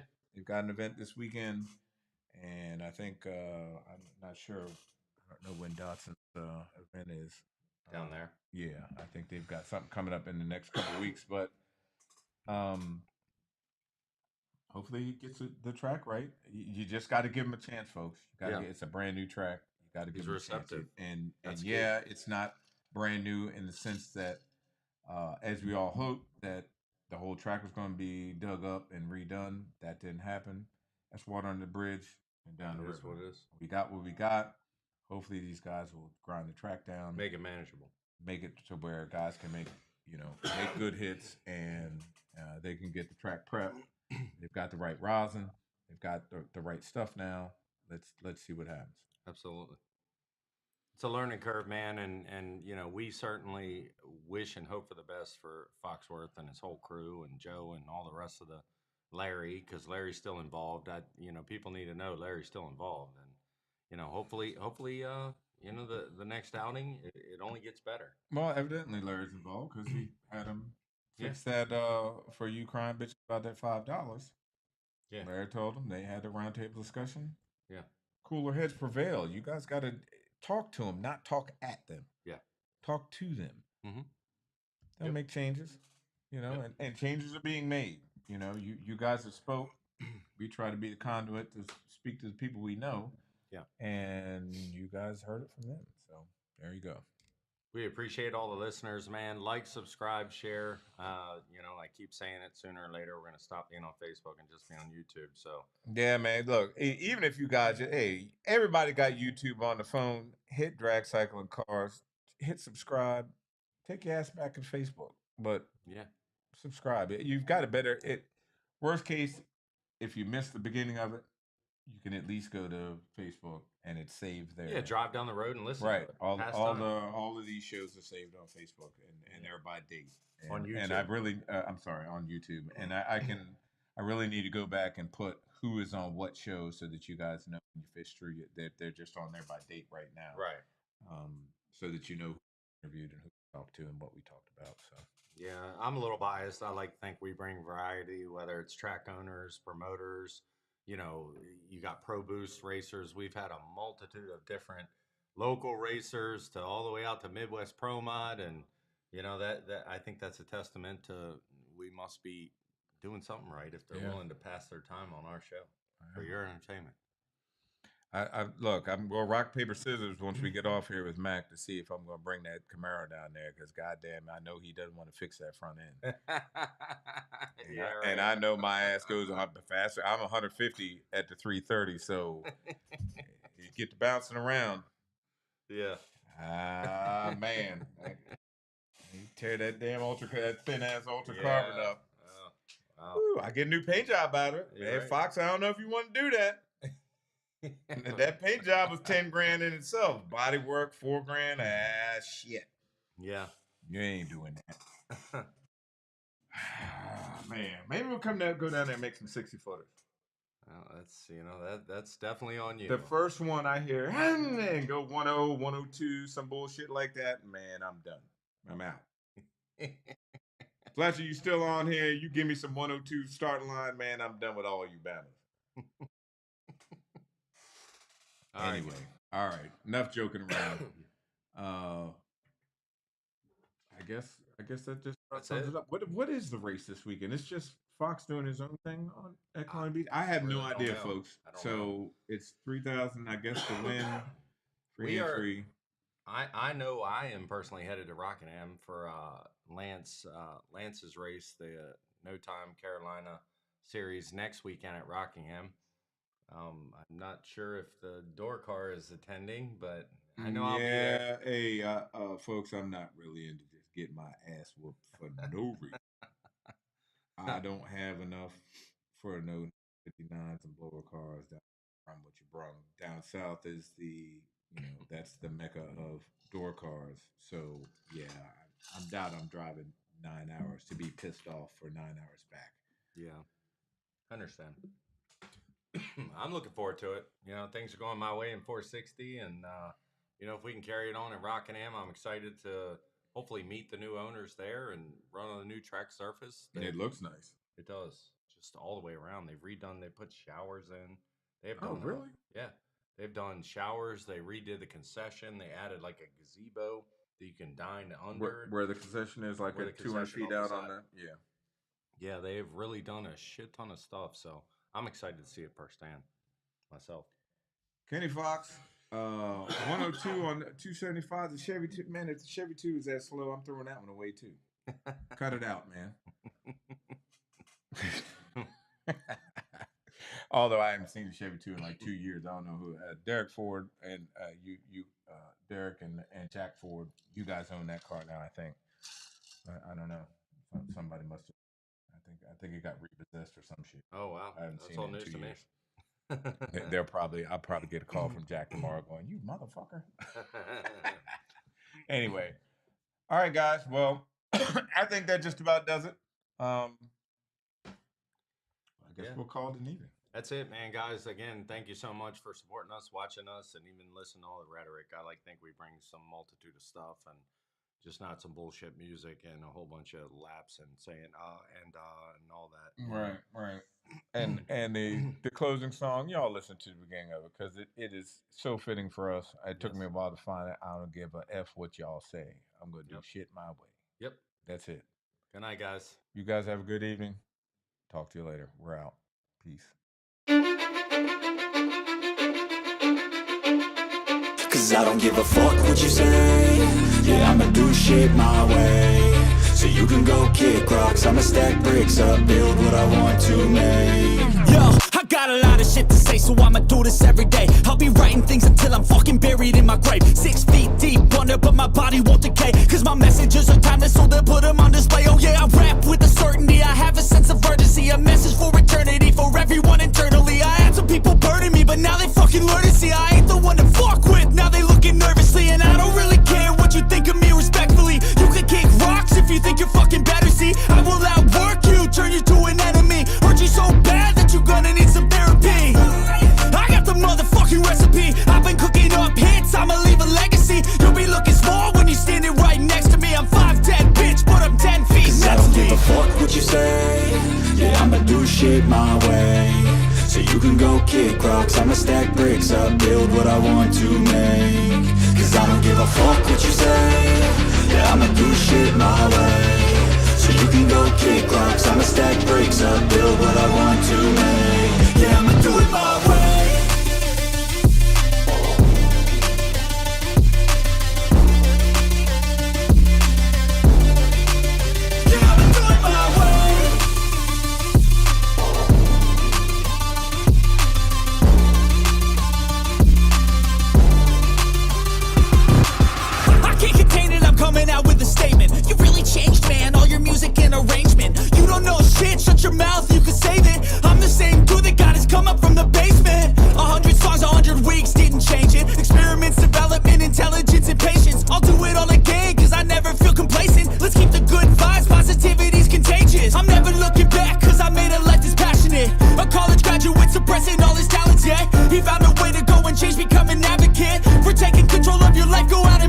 You think you have a dream, then act on it. Get after it, get out your head and fucking capture it. You got one life to master it.